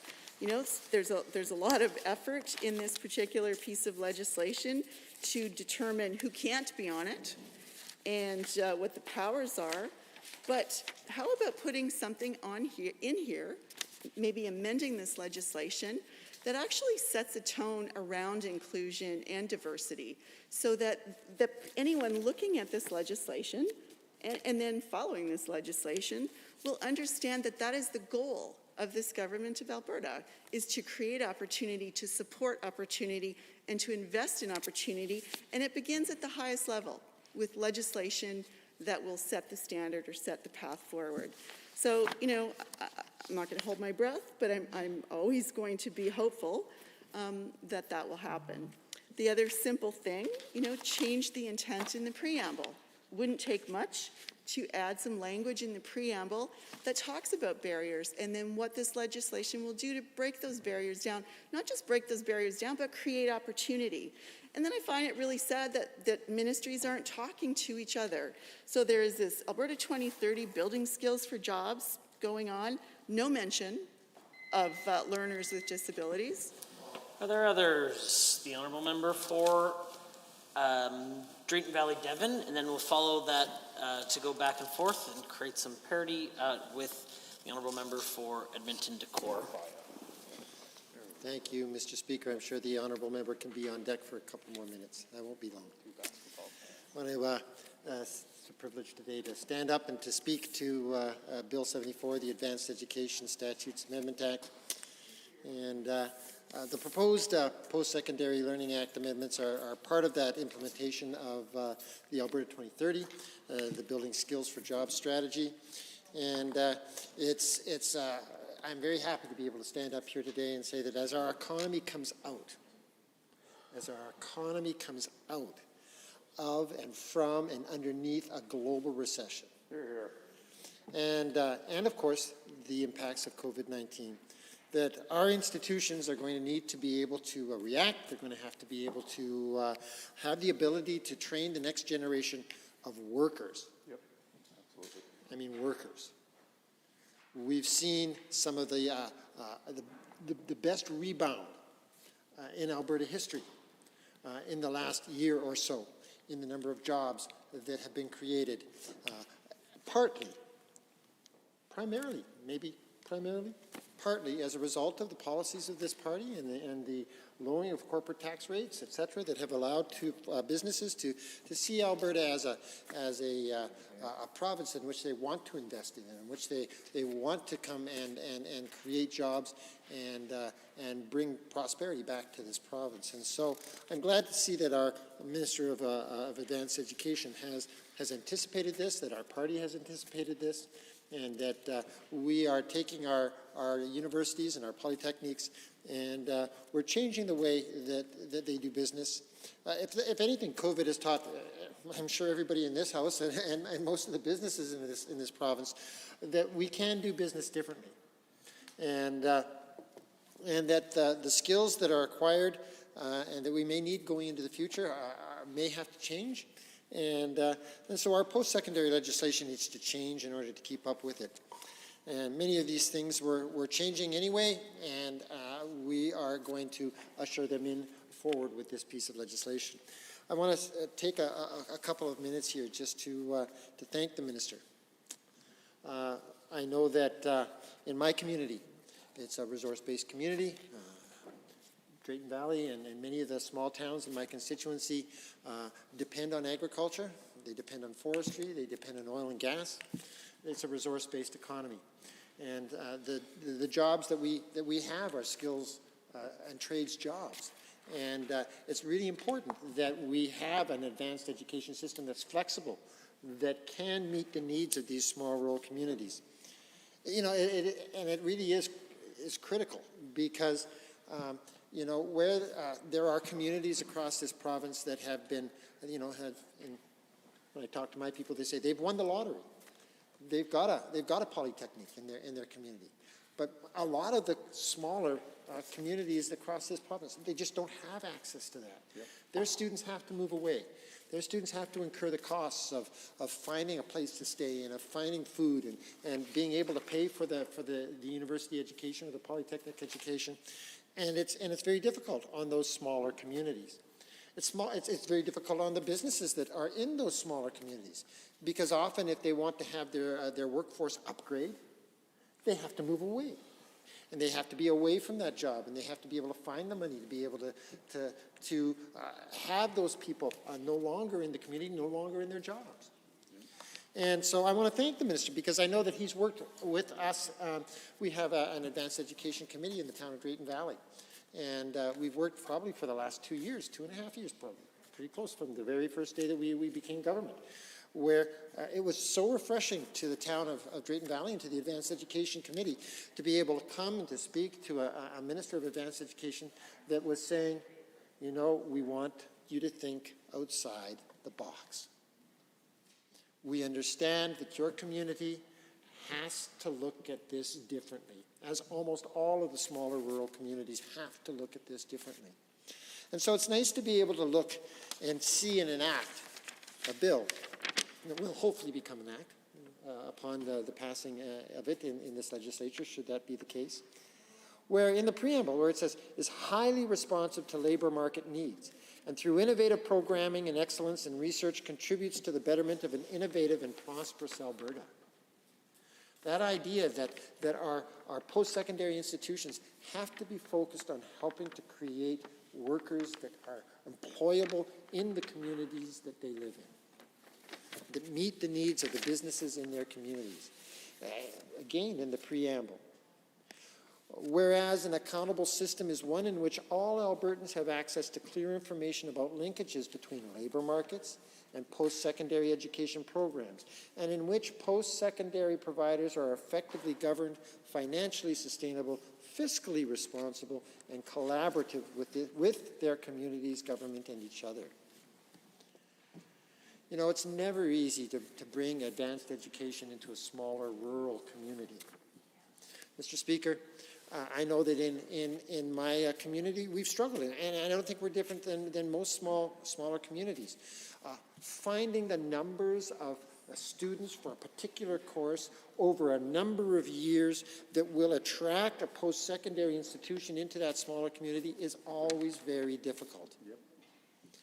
And so you're looking at the pressures of having to be responsibly fiscally to be able to deliver that program, but also at the same time to meet the needs of the businesses and the resource economy that are in many of these smaller communities. It's a tough thing to do. And yet I'm very proud of the fact that our government is prepared to start looking at being creative, looking at being flexible, looking at helping post-secondary institutions and to cooperate with each other and to look for the needs that are within the local communities that we live and serve.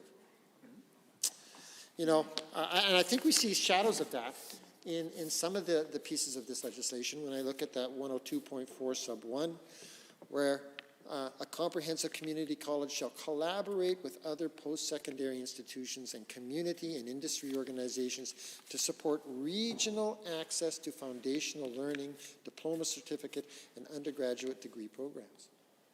Again, in 105.2 102.5. Thank you so much to the member for Drayton Valley, Devon. Mr. Speaker, just to intervene here and thank you for accepting. Your comments have really struck a chord with me on this very important bill, as has this great dialogue we've had here tonight on this very important bill, and I thank the Minister for tabling it. To the member for Drayton Valley, Devon, Mr. Speaker, I just wonder, could he expand a bit? He, being an education professional for decades and decades, he knows the importance of education in Alberta, especially as he's speaking so eloquently as per rural Alberta, such great common sense there, including in his constituency, re-elected with 72% of the vote. That's incredible. Could he just expand with his background as a high school teacher on the importance of that transition from high school, ensuring a robust advanced education system, including flexibility, looking at the trades and all of that, and maybe some anecdotal stories. Thank you. Thank you to the member for that intervention there. And, you know, as a high school teacher for 30 years, living in a rural environment and living in a town where we had a mid-sized high school. It was large enough to be able to provide all of the programming that students would need, but maybe not as large as the Herring-Ainleys and some of the other larger schools across the province. We were blessed. We were blessed that at some point in time, probably I believe in the 70s and 80s under a progressive conservative government, where our high school, for instance, had some really well-appointed trades shops. Whether it was the welding shop, or whether it was the automotives, or whether it was the the woodworking. And while there were always times where it was difficult to find in the middle of a booming oil economy, to find the teachers that were capable of delivering that curriculum in those shops, I can tell you this, that one of the things that I came to understand very early in my teaching career is that the value of ensuring that our high school education allows for the trades to be taught within those schools. I hate to say this, but sometimes students, when they came into my social studies class, didn't always see it as their number one priority. They were in my high school social studies class because they wanted to be in that automotives class. And they wanted to be able to get that automotive certificate at the end of the day, and they wanted, and they endured Mr. Smith. Okay, but they loved going into that woodworking shop with Mr. Rempel, or they loved going in to see Rocky and be able to go into that automotive shop, or they loved Mr. Hall because he was teaching them how to weld. And that was going to get them into the RAP program, and that was going to get them into a job straight into the oil industry in Drayton Valley, where they wanted to live because that's where they'd grown up. And so I see this piece of legislation as building on that, building on those strengths that we have at the high school level in the province of Alberta. And, when I take a look at section 102.5, and, I see that at the end of that, under C, collaborate with other post-secondary institutions to support regional access to undergraduate degree programs. I really believe that one of the things we need is an advanced education system that's flexible enough where, even though we may be the regional steward of, say, Norquest or any other one of the post-secondary institutions, but that we have the flexibility and that those institutions are coordinating and working together to provide the post-secondary education that we need at the rural level in some of our smaller communities. And I'm just so very proud of the fact that in Drayton Valley we've had long conversations about how we want to move forward on that, and that every time we needed to be able to get some advice from the minister about how to move forward, how to meet some of and to help him progress towards Alberta 2030, that he's been there, that he's been willing to meet with us, that he's been willing to give us advice, and that there's been an open door policy. So it was not a surprise to me when I heard the minister stand up this evening and talk about the engagement that he's gone through with this piece of legislation. And I think I heard him say things like that he had over 200 one-on-one interviews.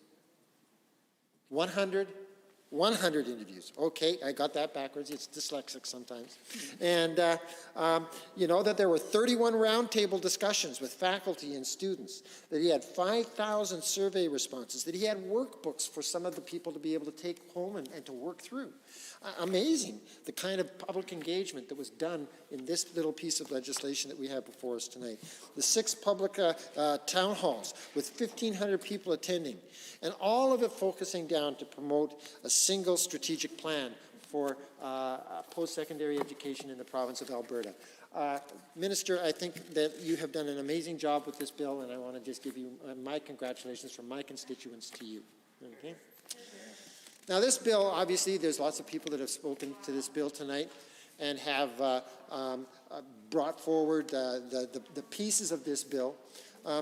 Obviously, this bill will update the preamble of the Act to reflect the changes to post-secondary system and the principles that will govern and move us towards that Alberta 2030. It will provide authority to establish the Ministers' Advisory Council. And, you know, this council will provide advice to the minister. It will help with the strategic goals for advanced education. It will help with the metrics for measuring performance of public post-secondary institutions and the independent academic institutions in the province. And will move us towards having a post-secondary advanced education system that will be able to meet the needs of the students and of the businesses of this province.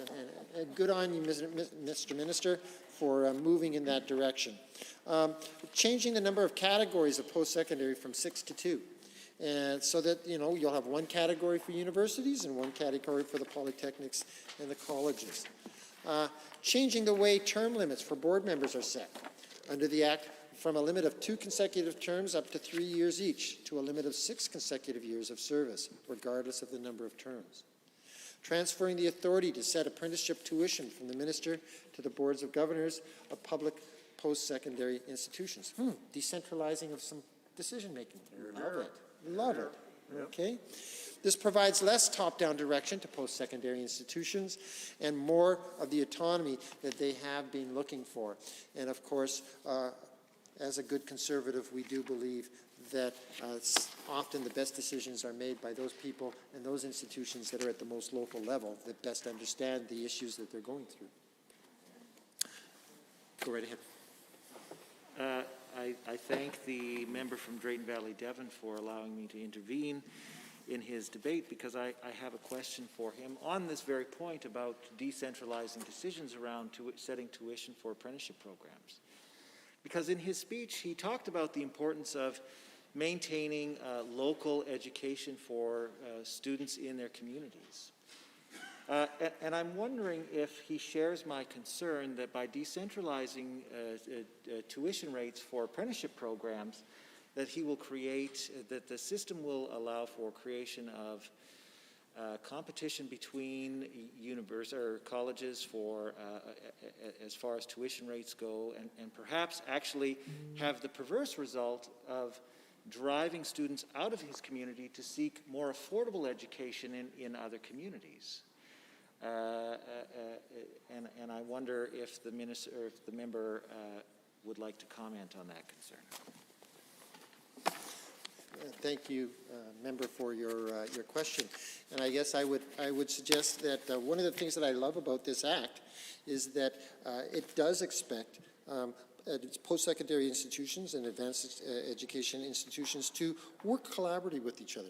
And I really believe that as a rural MLA, when we get those things working together within my local area, my local region, that maybe perhaps we can actually lower the costs for our students. And that would be the goal, because they don't have to move away from our little communities into the big city, into an Edmonton or into a Calgary, but rather perhaps with the flexibility that this act is going to be bringing, it will allow them to actually, and for the businesses to actually reduce some of their costs when it comes to post-secondary education. And I think that's the goal for all of us. I think that's on both sides of the House. What we want to see is a more flexible situation where our students can afford to be able to get the skills and the knowledge and the experiences that they need to become the workers of this province. So we can see that, and we've talked about it a little bit with some of the other members in this House, that we've had the capacity for the to provide authority to make regulations to allow apprentice wage rates and to be set to ensure existing wage rates continue after the Apprenticeship and Industry Training Act is repealed, and to ensure that wage rates may be set for new apprenticeship education programs. And we've had discussion here tonight already about the fact that perhaps this gives the minister the capacity, these amendments will give the minister the capacity to set regulations that will govern wage rates. Not that we're necessarily looking at doing that right now, but will at least be able to address that when it becomes an issue. That will provide authority to make the minister to make regulations to set apprenticeship mentor ratios, which would be included in regulation as an obligation of sponsors to ensure that sponsored apprentices are employed in an on-the-job learning environment. And of course, you know, that's an important issue as well when it comes to journeymen and apprentices and trying to figure out what we need. Go right ahead. Yeah, I appreciate the member giving way. I just wanted to comment on, he talked about the decentralization of tuition, and he hit on something that I think is particularly important and a key initiative within Alberta 2030 as well that I think sometimes gets overlooked. One of the things that we established within Alberta 2030 is the idea of deconsolidating some of our post-secondary institutions. And this is incredibly significant. I can't understate you know, how important this is. What this will effectively mean is that we will give many of our post-secondary institutions the greatest degree of independence and autonomy that can possibly exist. It'll be a complete decoupling from government oversight and direction over many of our post-secondary institutions. Why? Because we want to remove red tape and encourage them to be entrepreneurial and innovative. And I thank you for raising that point about decentralization, more autonomy. One more minute. Well, thank you, Mr. Speaker. I'll just take a fraction of that time and just say that, you know, it's an incredibly important thing that we do in this legislature, regardless of the bills that we're discussing. But when it talks, you know, as other members have mentioned, that, you know, when you spent 30 years of your life in education, not at post-secondary, but at the high school level, you understand that education opens doors. And education provides hope. And that we can provide that for our post-secondary and advanced education system by helping it to work more collaboratively with businesses to meet the needs of the students that and the workers that we have in the future. It's an amazing thing. So thank you, Mr. Minister, and thank you, Mr. Speaker. The honourable member for Edmonton Decore had caught my eye earlier. Well, thank you, Mr. Speaker. Appreciate the opportunity this evening to join the debate and add some comments around Bill 74, the Advanced Education Status Amendment Act. You know, I've been listening very, very intently this evening to the debate, you know, catching a few comments here and there, and of course some of the stories that I've heard from members. You know, I've always enjoyed that, hearing those different perspectives from people, their journeys along the way, and how things influenced where they will go. So, you know, I may be providing some comments around there. And of course, as usual, I mean, even though this bill, you know, is only before us here in second reading, I haven't had a lot of time to really dig into it, but I always quickly zip through the pages, seeing what kind of language jumps out at me, any concerns I have with that, and it's true to form here so far. I usually always find at least one thing when I quickly skim through that causes me some pause around how it's worded. And so maybe I will start there this evening, Mr. Speaker, talking about the council that the minister is planning to form. And while, you know, I think maybe in general principle, I might not really have a problem with this. I certainly remember during the NDP government's time when the education minister formed the Student Advisory Council at that. In fact, one of my students from one of my schools got a chance to participate for that you know, for the first time. And so I think it's very, very valuable to be listening to our students. And I mean, actually listen, not just hear them, but listen to what they're saying and some of the advice that they're giving. So, and that'll become important here shortly here, just a little bit. But on page 13, when I'm looking at the powers and duties, so one of the comments, just hearing from the Minister of Advanced Education talking about, providing the greatest autonomy to institutions. And, I've heard that a little bit throughout the discussion this evening, and I can appreciate where, that is important. It's something that they want to bring forward. But then I see something else that seems to kind of just, butt heads with that and goes against that thinking. And so, right off the top, I'm looking at this under powers and duties of 107.2 sub 1. The Minister's Advisory Council on Higher Education Skills may make rules governing the calling of its meetings, the procedure to be used at its meeting, the conduct of business at its meetings, reporting, and any other matters as required. I mean, that sounds all fine. They're asking the council to manage themselves and whatnot, which would start to line up around the whole concept of the autonomy and allowing these things to make their decisions. But then we get to sub 2. The Minister's Advisory Council on Higher Education and Skills shall hold meetings on matters as directed by the minister. So here we've gone from talking about forming, rules of how you'll conduct your meetings, when, things like that, to now you're being told what's going to go on. That's now taking away the autonomy. So you see how these are starting to conflict with each other in terms of the language. And with the frequency directed by the minister. So that's pretty much just throwing that autonomy right out the window. So you have these two clauses that are conflicting with each other. So I don't know if that was just simply a mistake or was that on purpose.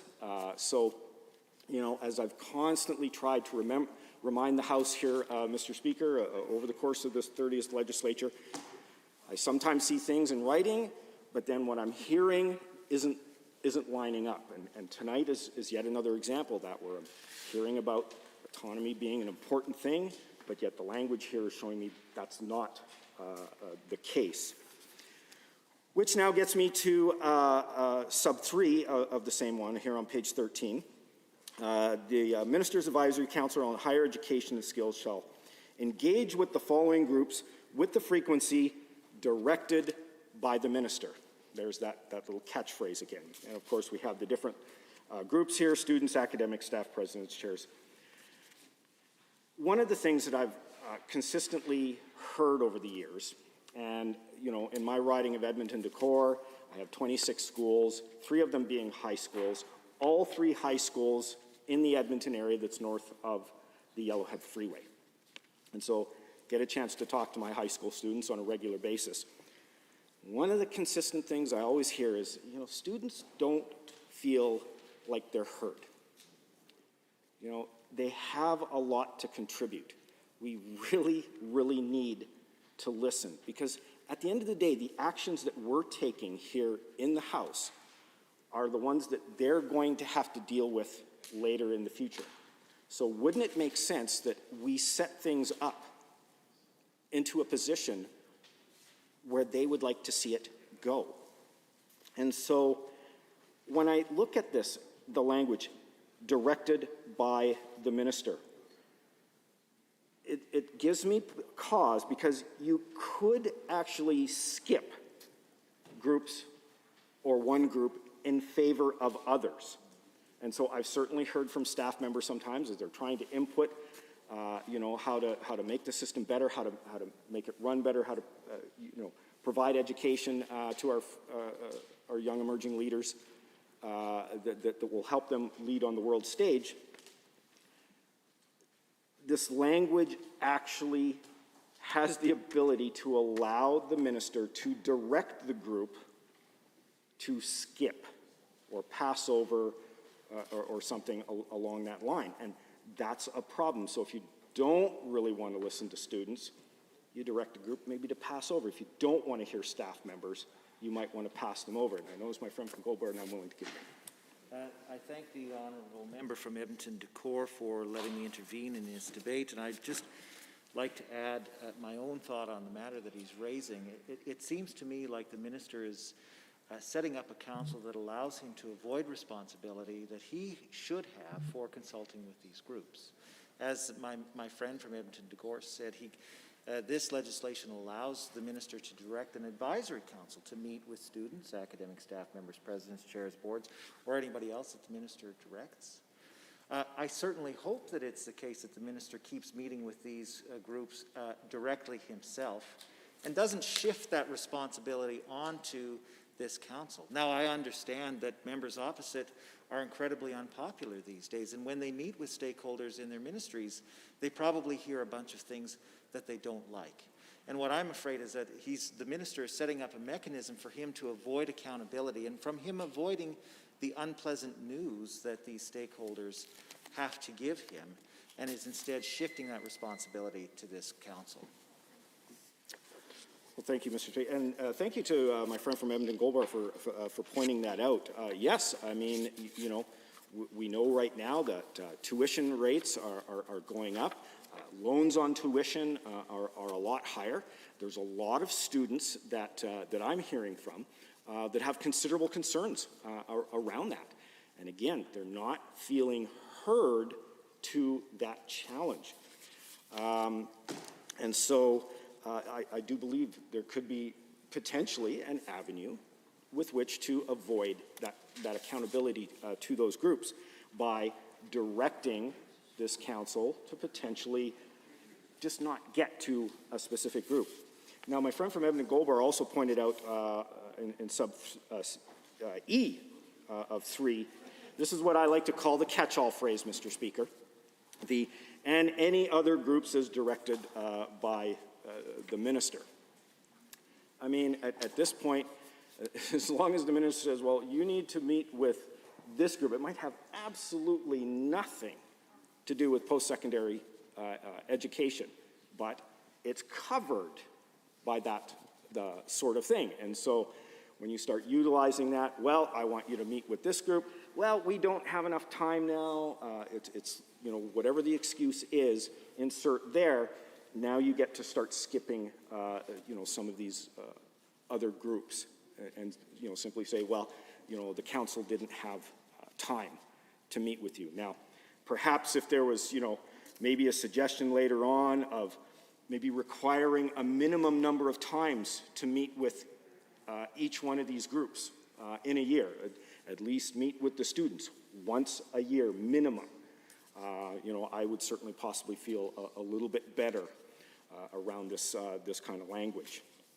So my hope is that you know, the minister will take that into account and somehow, I guess, provide, you know, as I mentioned earlier, students this feeling that they're not being listened to, some way that they know they will at least have a forum a minimum number of times, rather than just simply directed by the advanced education minister. Now, some of the other comments that I heard along the way, of course, right near the beginning, talking about this path to 2030. Well, great that we're looking towards the future, but as my friend from Edmonton Goldbar made mention to, when you've cut $700 million out of that budget, your path to 2030 just got a whole lot longer because you just kicked yourself back, probably what, 2000 maybe, I don't know for sure. And so we've just made that journey a whole lot more difficult. And with those cuts, that's now come with consequences of rising tuition, the changes that we've seen around student loans, and my friend from Edmonton Whitemud talking about post-secondary education being accessible for people to be able to go and attend. Hence, when I'm hearing about these personal stories, and it brought me back to my time. Now, certainly I was probably a little bit longer than 20 years since post-secondary education. I did not decide to attend the University of Alberta. I ended up going to NAIT. The funny reason I actually chose that was because at the time, the University of Alberta Golden Bears, first-year players tended to redshirt, and I wasn't a big fan of that. You're either on the team or you're not. And so going to NAIT, I knew I was in the lineup. I was out there with the team. So that kind of helped me in my decision in taking engineering design over at NAIT. But, back at those times, my parents didn't have a lot of money. And, that athletic scholarship was actually the difference between me being able to attend and go to NAIT and not. And so when I look at students, I can't even imagine what it was like having a $100,000 student loan to pay off. I certainly had a few $1,000s to pay back on my education, and interest rates certainly weren't at the levels they were now. And so when I think about Edmonton Decor and its residents and some of the students there, there's actual genuine concern about will they even be able to afford to be able to attend post-secondary education. And I'm willing to give way again. I thank my honourable friend from Edmonton Decor for allowing me to just offer my comments as well, because I not only share his concern about the effect that rising tuition has had on dissuading potential students from attending post-secondary education, but I'm also afraid of the impact that the rising cost of living in Alberta will have on the ability of students who do decide to go to university or college on their ability to pay back their loans.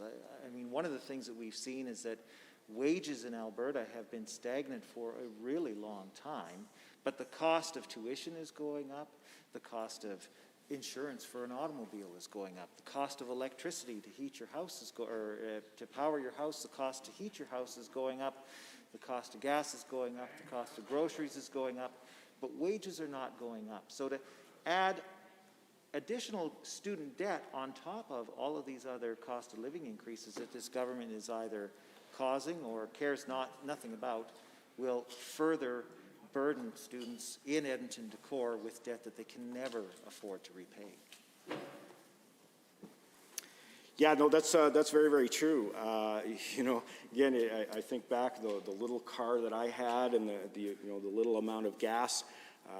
I still joke to this day during that time at NAIT. I remember a price war going on at the gas stations for gas, and I filled up my little 1981 Dodge Colt at 17.9. It's pretty, crazy to think about where we've come from those times. As I said, it was certainly more than 20 years ago. But, one of the other things I wanted to key on that I heard from my friend from Edmonton Whitemud around childcare. Very, very important to think about. Because when the NDP were government and we brought in $25 a day childcare, I remember going to one of those childcare centers the day that was formally announced, and it was amazing. The executive director and some of the staff just knew that I knew, but I couldn't tell them until, literally the last second. But they did invite me to the chance to introduce that to all the parents. And I remember one single mom there came in, found out about this $25 a day was now available to her. She literally broke down in tears of joy because she says, you guys have just now allowed me to go back to school so that I can get a higher education and I can provide a better life for my child. It's going to be tough. It wasn't like she had a high-paying job, but she thought that $25 a day, that was going to make the difference. Without it, she was certain she was not going to be able to go. And so when we think about these kinds of changes that we're doing to post-secondary, so we have this path to 2030, this vision, but we're already starting from so far back, from cutting $700 million, the higher rates of student tuition that's climbing, the debt, and as my friend from Edmonton Gold Bar mentioned, also the other rising costs, the rising costs of insurance and all of those costs for the students that, like me, I was still able to live at home. I really didn't have much for bills except for, my little car there. These are all becoming barriers to be able to access post-secondary education. And I'm happy to give way again. Thank you to my friend from Edmonton Decor again, because he just twigged on something that I wanted to address in my comments, and I didn't get the chance to. And this was with respect to the goal of improving internationalization, because my friend from Edmonton Decor talked about staying at home so that he could afford to go to university. And I think with the rising tuition that more and more Alberta students will choose to stay at home. And while I respect that choice, it goes counter to the minister's goal of improving internationalization, because internationalization is not simply about having more international students come to Alberta. It is also about having more Alberta students go abroad to learn, expand their horizons, and then bring that knowledge and experience back to Alberta so that to improve our communities. And I'm afraid that with the tuition increases, because Alberta students do go abroad, but they often pay domestic tuition to be able to do that. They won't be willing to take on the additional expenses of going to a foreign country, and we won't achieve that goal. Thank you.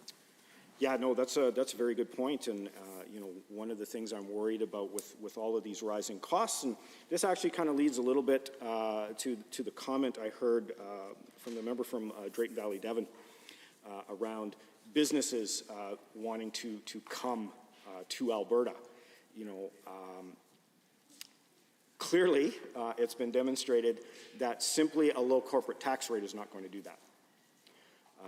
We have not seen that movement simply due to that. It's because businesses that are coming here are looking at a whole range of things, not just a low corporate tax rate. They're looking, does it have a good health care system? Does it have good infrastructure? Does it have a solid education system?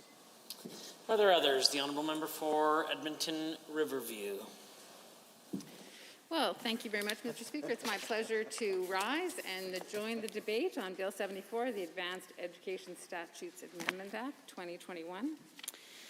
And certainly from the comments of the minister early on this evening, he indicated that obviously this bill had come out of some extensive consultation, as he described it, and others also, and also from a report that they commissioned that has already been noted cost $3.7 million to the consulting company for them to come up with the Alberta 2030 Building Skills for Jobs strategy. So I guess I'm just a bit confused, because if this is a strategy for post-secondary education, and I do have this sort of double-sided sheet that I'm happy to table, Mr. Speaker, from the website of the minister about what the Alberta 2030 Building Skills for Jobs is all about. And it says, certainly this is a vision for post-secondary education in this province. This is a summary that outlines the vision, goals, objectives, and flagship initiatives for the future of Alberta's post-secondary institution.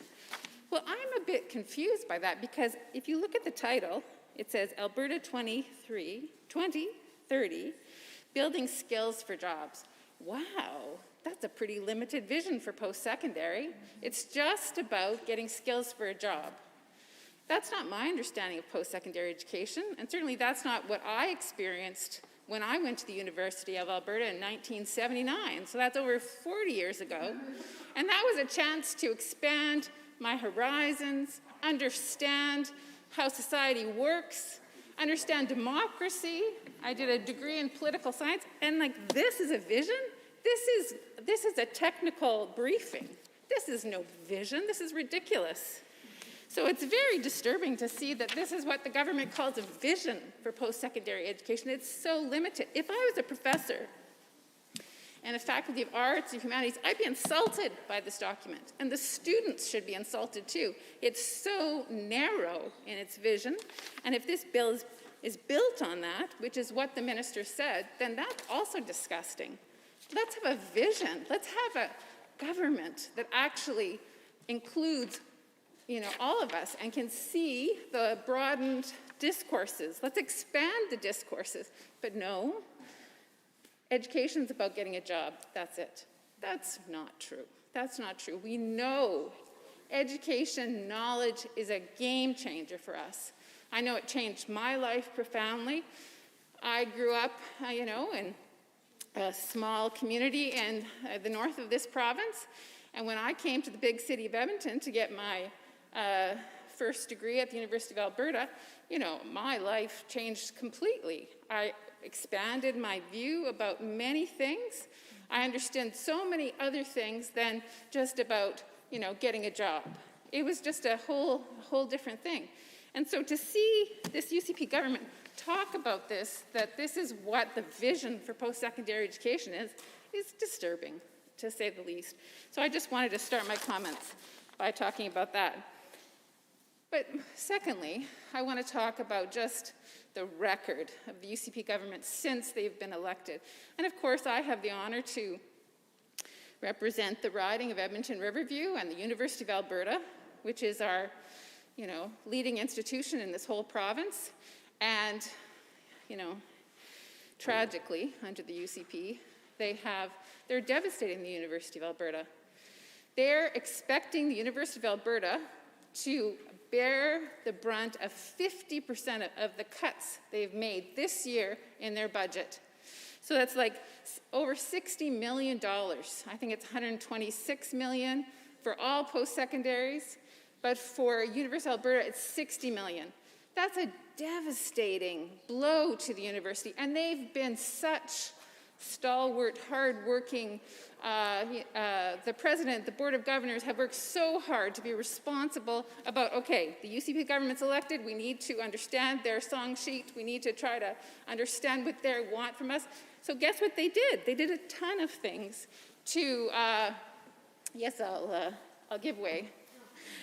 Thank you. I want to note for the record that I like to be very proud of the things that are in my constituency, but every single time I attend some amazing institution or organization, I get to hear that they actually reside within the member for Edmonton Riverview, and that includes the University of Alberta. And I think the member was about to share, and because I mentioned that I'd heard quite a bit about some of the parents and people who work at the University of Alberta and students who attend it, but as the member for Edmonton Riverview that represents University of Alberta, I'm certain that you probably have heard a great deal from their organization themselves, because really, and how they've tried to pivot to maintain their reputation and to maintain the great work they do, but how challenging that has been given the overwhelming, cuts that they have faced, disproportionate, honestly, compared to so many other institutions in this province. And so I would like to hear a little bit more about specifically what you feel that they have tried to do,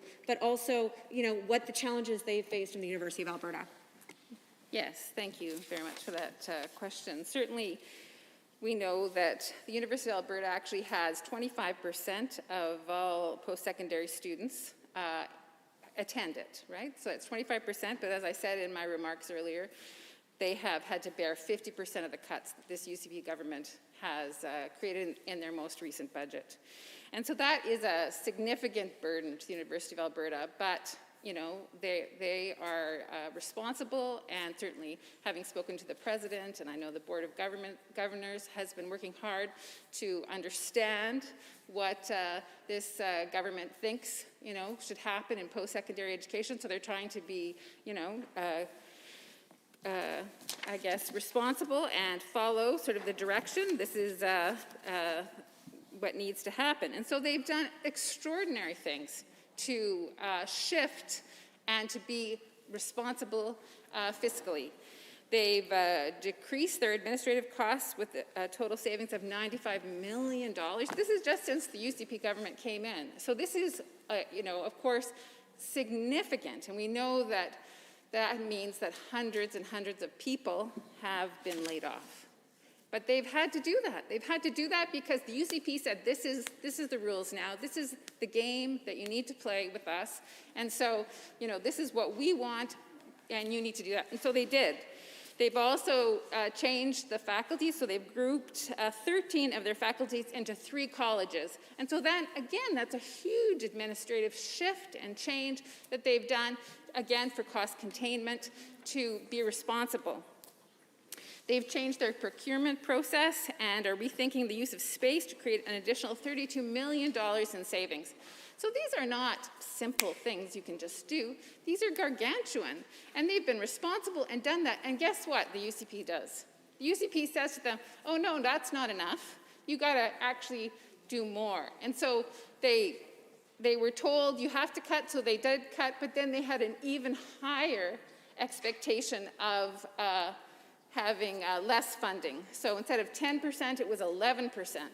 And as I said, it is the lion's share of the cuts went to U of A. This is our world-class institution, a top university on the planet, and this is what the current government is doing. So of course this bill does nothing to address any of this or even acknowledge the significant work that they have done to try to better serve people, but it's kind of impossible in a UCP government world. Go ahead. Thank you. I just wanted to ask the honourable member, because I know too, and I don't want to presume what her comments will be. I've spoken a little bit about my experience when I was in post-secondary, but I also know that the member from Edmonton Riverview is herself the parent of three young men who maybe have attended post-secondary or looking to.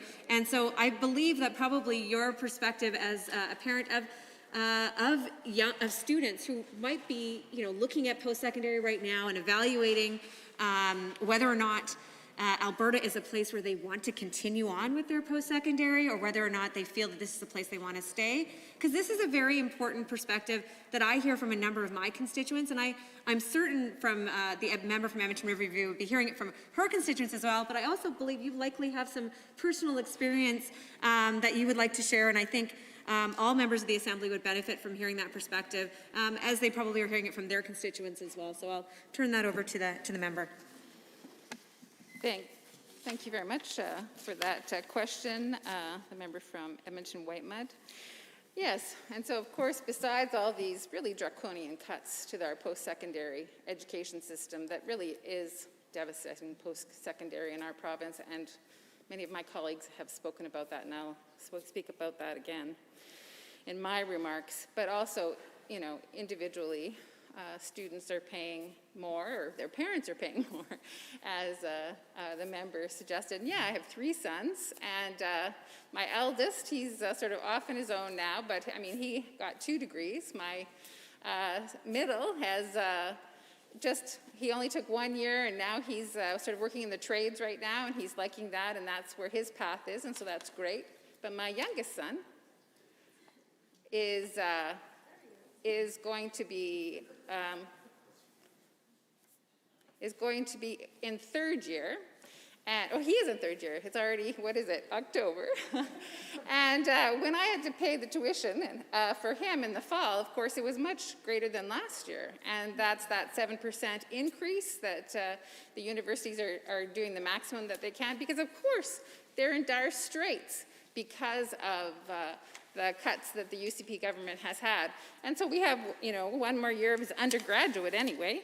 And of course, as I'm a single mom still, obviously I'm a member of the legislature and I make a very good salary, comparatively speaking. But it is, imagine other single moms, and certainly when I was younger and working as a social worker, and regardless of that being a profession, that's a low-paid profession. It was a big struggle. So I can only imagine that many Alberta parents and students themselves, when I went to school, my parents didn't pay for my degree. I paid for my degrees.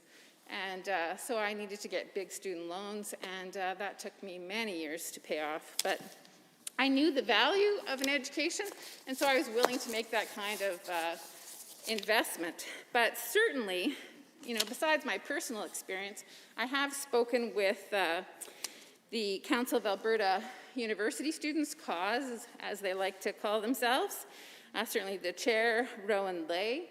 And so they have certainly expressed deep concerns about what's going on. And I'm happy to table this document, but this is from a quote from Rowan Lay. It says, the students at Alberta's colleges, polytechnics, and universities are deeply concerned about funding cuts, rapid increases tuition, online courses delivery, and on-campus supports. And the vice chair goes on to say, funding remains a major issue. The government has cut hundreds of millions of dollars out of post-secondary sector. While many of the priorities in the Alberta 2030 strategy are important, we can't lose sight of the fact that government keeps telling our universities to do more with much, much less. So these are just very significant fundamentals, and I think that the UCP is misguided, to speak politely, regarding what they're doing to our post-secondary education.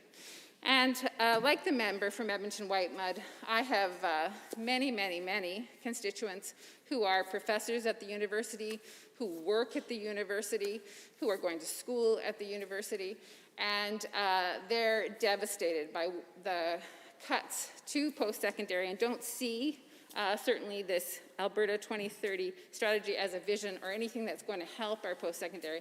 I've spoken personally with a professor who talked, very, sort of brokenheartedly about how many grad students are not going to stay. These are bright minds that we want to stay in Alberta.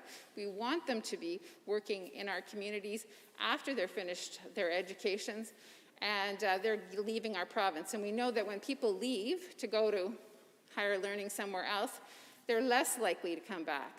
And that's a tragedy for us here in Alberta, because of course we know that university education does create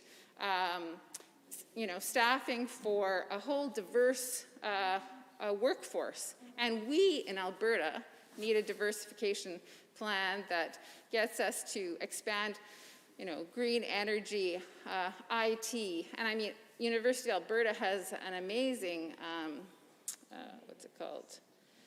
I forget the name of it now. But just all to do with information technology and things like that, that just big leaders in that area. Obviously, that's not my area. That's why I don't have the names for these things. But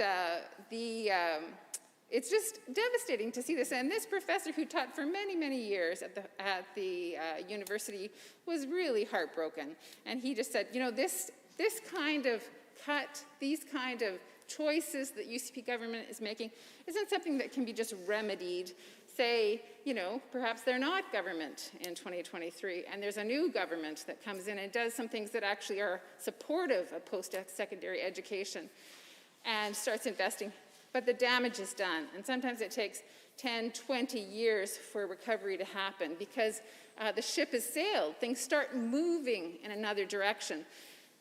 So it's tragic that the choices of the UCP government are creating sort of a deficit, definitely, here in our province. And we know that, the brain drain, as sometimes it's called, is really tough for our society.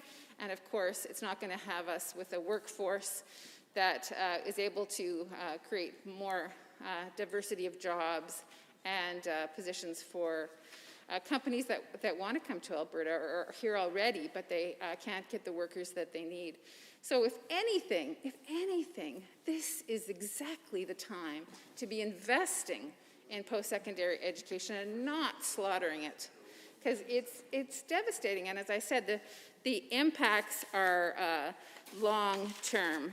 So it is, I don't know, I hope the minister is seeing the sort of narrow perspective that he is leading the charge on. that he's not understanding what an education system really is about. And an education system is multifaceted, but yet he's sort of, lopped off one of the appendages of it because he sort of sees it only as job skills. And of course, job skills are important. I mean, I have an arts degree in political science, and from many, many years ago, and when I finished that degree, I wasn't sure exactly what I was going to do. It wasn't like it took me directly to a job, but it certainly gave me perspective. It helped me sort of understand how the world works a bit more.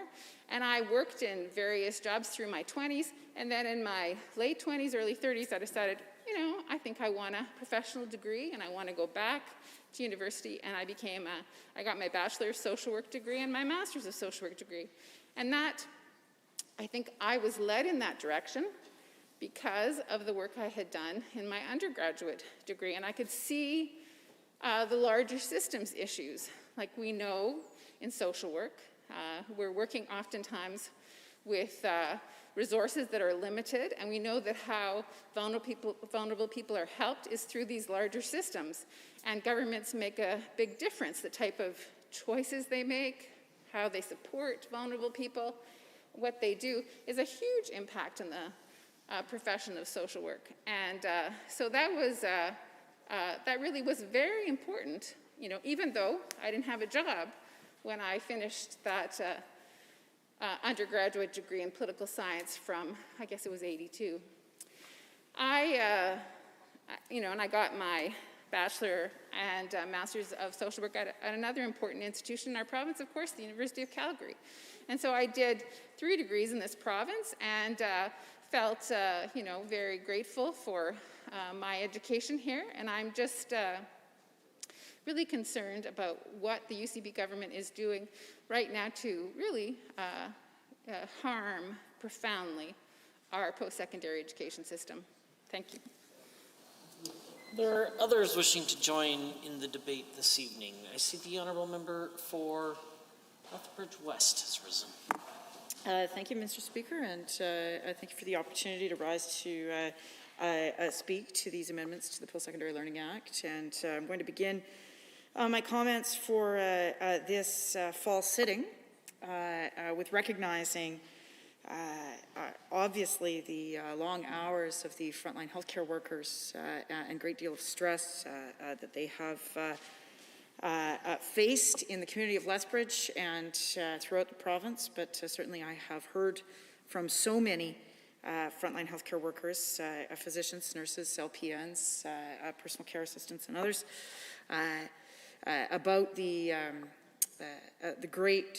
tremendous strain of the pandemic and of the more than 800 people who have lost their lives since June and since a number of public policy decisions were taken. And I just want to recognize the great deal of sacrifice that they have made since MLAs last came together. I also want to recognize the families who've been affected by things like delayed surgeries and the tremendous strain that has put on individuals across the province. And I certainly have heard from a great many constituents in Lethbridge. Now, we are assembled this evening to discuss some of these amendments to the Advanced Education Act, and I think it's probably useful to go through what the bill actually does in the first instance, which is it establishes an advisory council on higher education, extends the preamble of the Act, okay? And none of that is particularly enforceable in a court or in a regulatory environment of any kind. It's words. I mean, it's nice to have, and it's nice to have an intent for government, but it doesn't actually really change anything. And then we have the sixth sector model introduces categories of post-secondary institutions. Okay, fine. It limits the term of board members to 6 years. Again, okay. Nothing really, not a whole lot of lightning in the sky there. That's fine. Pretty drumbeat of government stuff. Transfers authority to set apprenticeship tuition from the minister to the boards of governors. were institutions. That part I found interesting because the Alberta NDP caucus had, of course, raised concerns that that bill had appeared to facilitate wageless apprenticeships, and this change appears to address our concern, which was dismissed at the time, but I think I recognize post facto, so that's nice to see. And then we have some, apprentice to mentor ratios and regulation making authorities, so that is also fine too. I would think, though, that we might, as we move along in debate, want to hear from the building trades and or others to ensure that, that the minister has the broadest amount of information possible that comes from a stakeholder consultation that come when you bring in new legislation around apprentice to journeyman ratios in particular. That's been a long-standing concern of the building trades, and to make sure that folks who work with their hands have the safest education possible. So that's all fine and well. I mean, the Minister Advisory Council on Higher Education and Skills has a mandate to provide advice to the minister. At this point in the mandate, Mr. Speaker, it would seem to me that the minister should probably have a fairly good oar in the water when it comes to the strategic direction of the post-secondary institution, of our post-secondary institutions and the overall system. And so I have questions as to the utility of yet another group of people that we appoint to do some of the work that government should already have its head around. It is nice that we're bringing in this legislation, but it would seem to me that our time in this House might be also appropriately spent grappling with the very significant issues that are in the post-secondary system, and for that, that lies squarely on the cabinet and the government. Setting that strategic direction, ensuring that our post-secondary institutions reflect the will of what Albertans are looking for in a post-secondary system. That's on them, not in some council of high priests or tall foreheads that they're going to outsource their work to. It would seem to me that at this point, the time, especially with the crisis that we now have, I mean, when you look at 5 straight quarters of outmigration, Mr. Speaker, 5 straight quarters. More than 15,000 people have left Alberta for good, according to Statistics Canada. In this past quarter, we have seen a net loss of more than 5,000 this past quarter alone, 5,000 people. And what we're seeing now is the anecdotal pieces that we're beginning to bubble out in the media in 2019 and early 2020. We're now seeing the actual statistics to back up some of these stories that we had begun hearing about at that time, which was that young people were leaving this province. And in particular, they were leaving because of the state of the post-secondary system, the broader affordability questions, and the broader direction of the government and the labor market. 27% of young Calgarians say they'll leave within 5 years. That is the subheadline on an online news story a couple of weeks ago. ATB Financial reported that their deputy chief economist that we had a net loss since last April of 16,000 people. And the 2020 Calgary Attitudes and Outlooks survey found that among those in the 18 to 24 bracket, 27% they would likely move away. And in the 18-29 demographic, there is also significant concern about the future of the economy and whether Alberta is appropriately positioning itself for those who are pursuing careers in science, technology, engineering, math, for the economy of the future, not the past. Whether Alberta has taken the right kinds of steps to attract investment, to incent development, to actually provide a vision for a carbon-constrained future in which climate change is real and it is the most pressing issue of our time. There is no other issue if you do not have a livable climate. And so that is what young people are telling this government with their feet. They're not even here to fill out the surveys saying, can you not blow the mountaintops apart with coal mining? We would rather have drinkable water. They're not here to provide that feedback anymore. They're not here to provide the feedback on the broader strategic direction of this or that or the other thing, whether it's the post-secondary institutions or anything else, to participate in the government consultations and so on. They've left. Yes? Yeah. So, you know, earlier this evening, we had the member from Lethbridge East stand up and talk about some of the institutions in Lethbridge, and by all accounts, it seems that he seemed to believe things are all rosy in Lethbridge. But I imagine just you're talking about the out-migration and the severe cuts we've heard from members talking about the damage being done here in the capital city, at the University of Alberta, and other institutions in this region. I'm wondering if the member for Lethbridge West can just talk about what that's been like in Lethbridge for those institutions just under this government. Well, certainly when the cuts began, and I thank the member for those specific questions, it was very clear to me that there was going to be significant job losses, because you don't take that kind of a large amount of money out of the economy of a city of 100,000 without having some very significant attendant economic effects. You simply don't.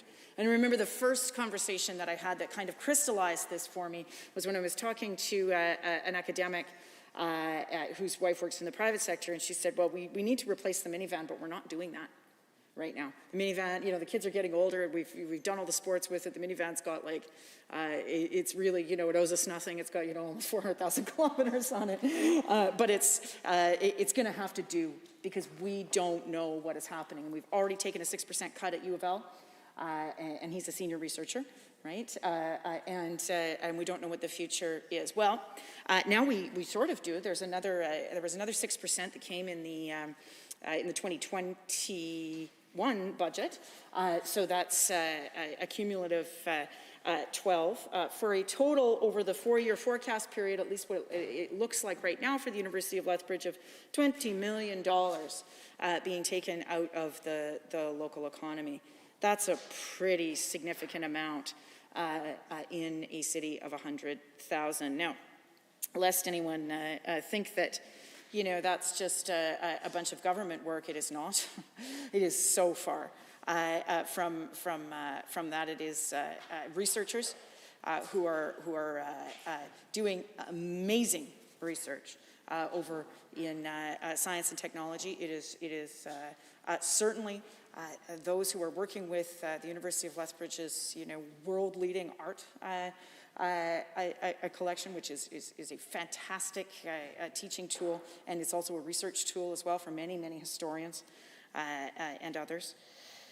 You know, and so the losses have been significant. Every single time I knock on doors, I come across someone who has just lost their job, whether it was at the college or the university, because I haven't talked about the college at all, but this last year they also took 6% reduction. Every single time. And it's not always, academics. It is oftentimes people who work in maintenance. It is people who supply certain goods or services to the university or college, and they just look at me like they don't understand what the end game is here, because they know the value of what they and their colleagues and their entire institution have given to the local economy and to the economy in Alberta more broadly. It is understood that what folks in Lethbridge are providing is an affordable education outside of the major centers, in a more rural area. It has always been that way in Lethbridge, that kids who were from more modest backgrounds or from farming backgrounds could access some form of post-secondary education in Lethbridge. And people were proud of that, and they still are. And they were always proud of the fact that that the whole city understood that both the college and the university, the role was as a ladder in society, not as a set of large doors slammed in front of people. The idea was that people could move on and do different things with their lives if they wanted to, or they could go and access the kind of new knowledge and information and contacts that they needed to grow their farming operations, for example, so that they could stay and go back and stay in those communities. And so that is what people understand as being lost.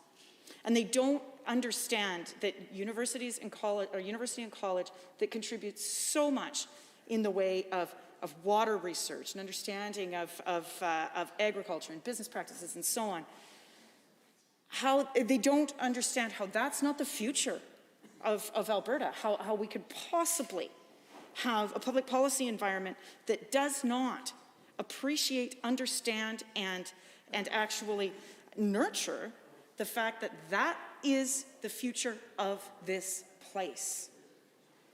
And, ordinary people are just confused by the trajectory of this government. They when they lose their jobs out of post-secondary institutions, whether it's colleges or universities, they say this place wasn't, running on a whole bunch of fat or... Yes. Yeah, no, sorry to interrupt that thought. I just, this is very awkward, but I just, before we run out of time tonight, I really wanted to go back to something that you started talking about that I thought was fascinating, and just from your experience as well, is that at this point in the mandate that it seems very odd that a minister would use his opportunity to introduce legislation, and it just is so limp, really. It's not sort of forward-looking. It's not. It doesn't even actually, really address the 6 pillars that he was boasting about in his 2030 report. So I was wondering if you could just shed some light on that and maybe talk about, what you would expect in a minister truly focused on the future and strengthening the future for all Albertans. Well, thank you for the question. And really, at this point, where we are at, there have been a number of different consultations, and there have been lots of engagements with various boards of governors, with industry and others, and that is all fine and well. And I think I think it's been good work, and is the usual work of a government. So gold star for the job description, but the fact is that at this point, let's just get it done, because what has been happening so far is not working. People are leaving. Costs are going up at post-secondaries. There is not that sense of optimism and opportunity here in Alberta for that very, very important 18 to sort of 29 demographic, when people are making those decisions to put down roots, to have children here, to buy homes, to do all of the things that keep the economy going, and people continuing to contribute in ways, paid and unpaid in terms of our civil society engagement and all the rest of it. So, at this point, it is incumbent upon the minister to demonstrate some action to address some of the very serious and structural issues that his government's policy has created. There is no question that government policy has created this situation with wave after wave of COVID, compounding on job loss after job losses after job losses, 50,000 jobs lost before the pandemic alone, Mr. Speaker. So we have some of these structural issues, and the fact of the matter is that we need to get to work on them, not appointing some more people to sit around a table to talk about the problems. Let's get on with the doing. Government, is a funny organism in that it's really, you get advice all the time, to have more people talk more of the time, but as a government, you can also make a very positive and direct effect on people's ordinary lives through affordability, through education, through services like childcare, through all kinds of different ways that government, like I said, creates that ladder for people, rather than treating you know, your job, and certainly your job as overseeing the post-secondary system, is a series of doors that slams in front of people, cutting off opportunity for so many. Mr. Speaker, my time is now up. I would like to move to adjourn debate, if I might. Honourable members, having heard the motion as proposed by the Honourable Member for Lethbridge West to adjourn debate, all those in favour, please say aye. Aye. Any opposed, please say no. In my opinion, the ayes have it. That motion is carried and so ordered. The Deputy Government House Leader. Thank you, Mr. Speaker. Lots of great progress this evening. Appreciate everyone's participation. But with that, I do move that we adjourn the Assembly until 9 a.m. Thursday, October 28th, 2021. Honourable members, having heard the motion as proposed by the Deputy Government House Leader, all those in favour of the motion, please say aye. Aye. Any opposed, please say no. In my opinion, the ayes have it. The House stands adjourned until tomorrow morning at 9 a.m.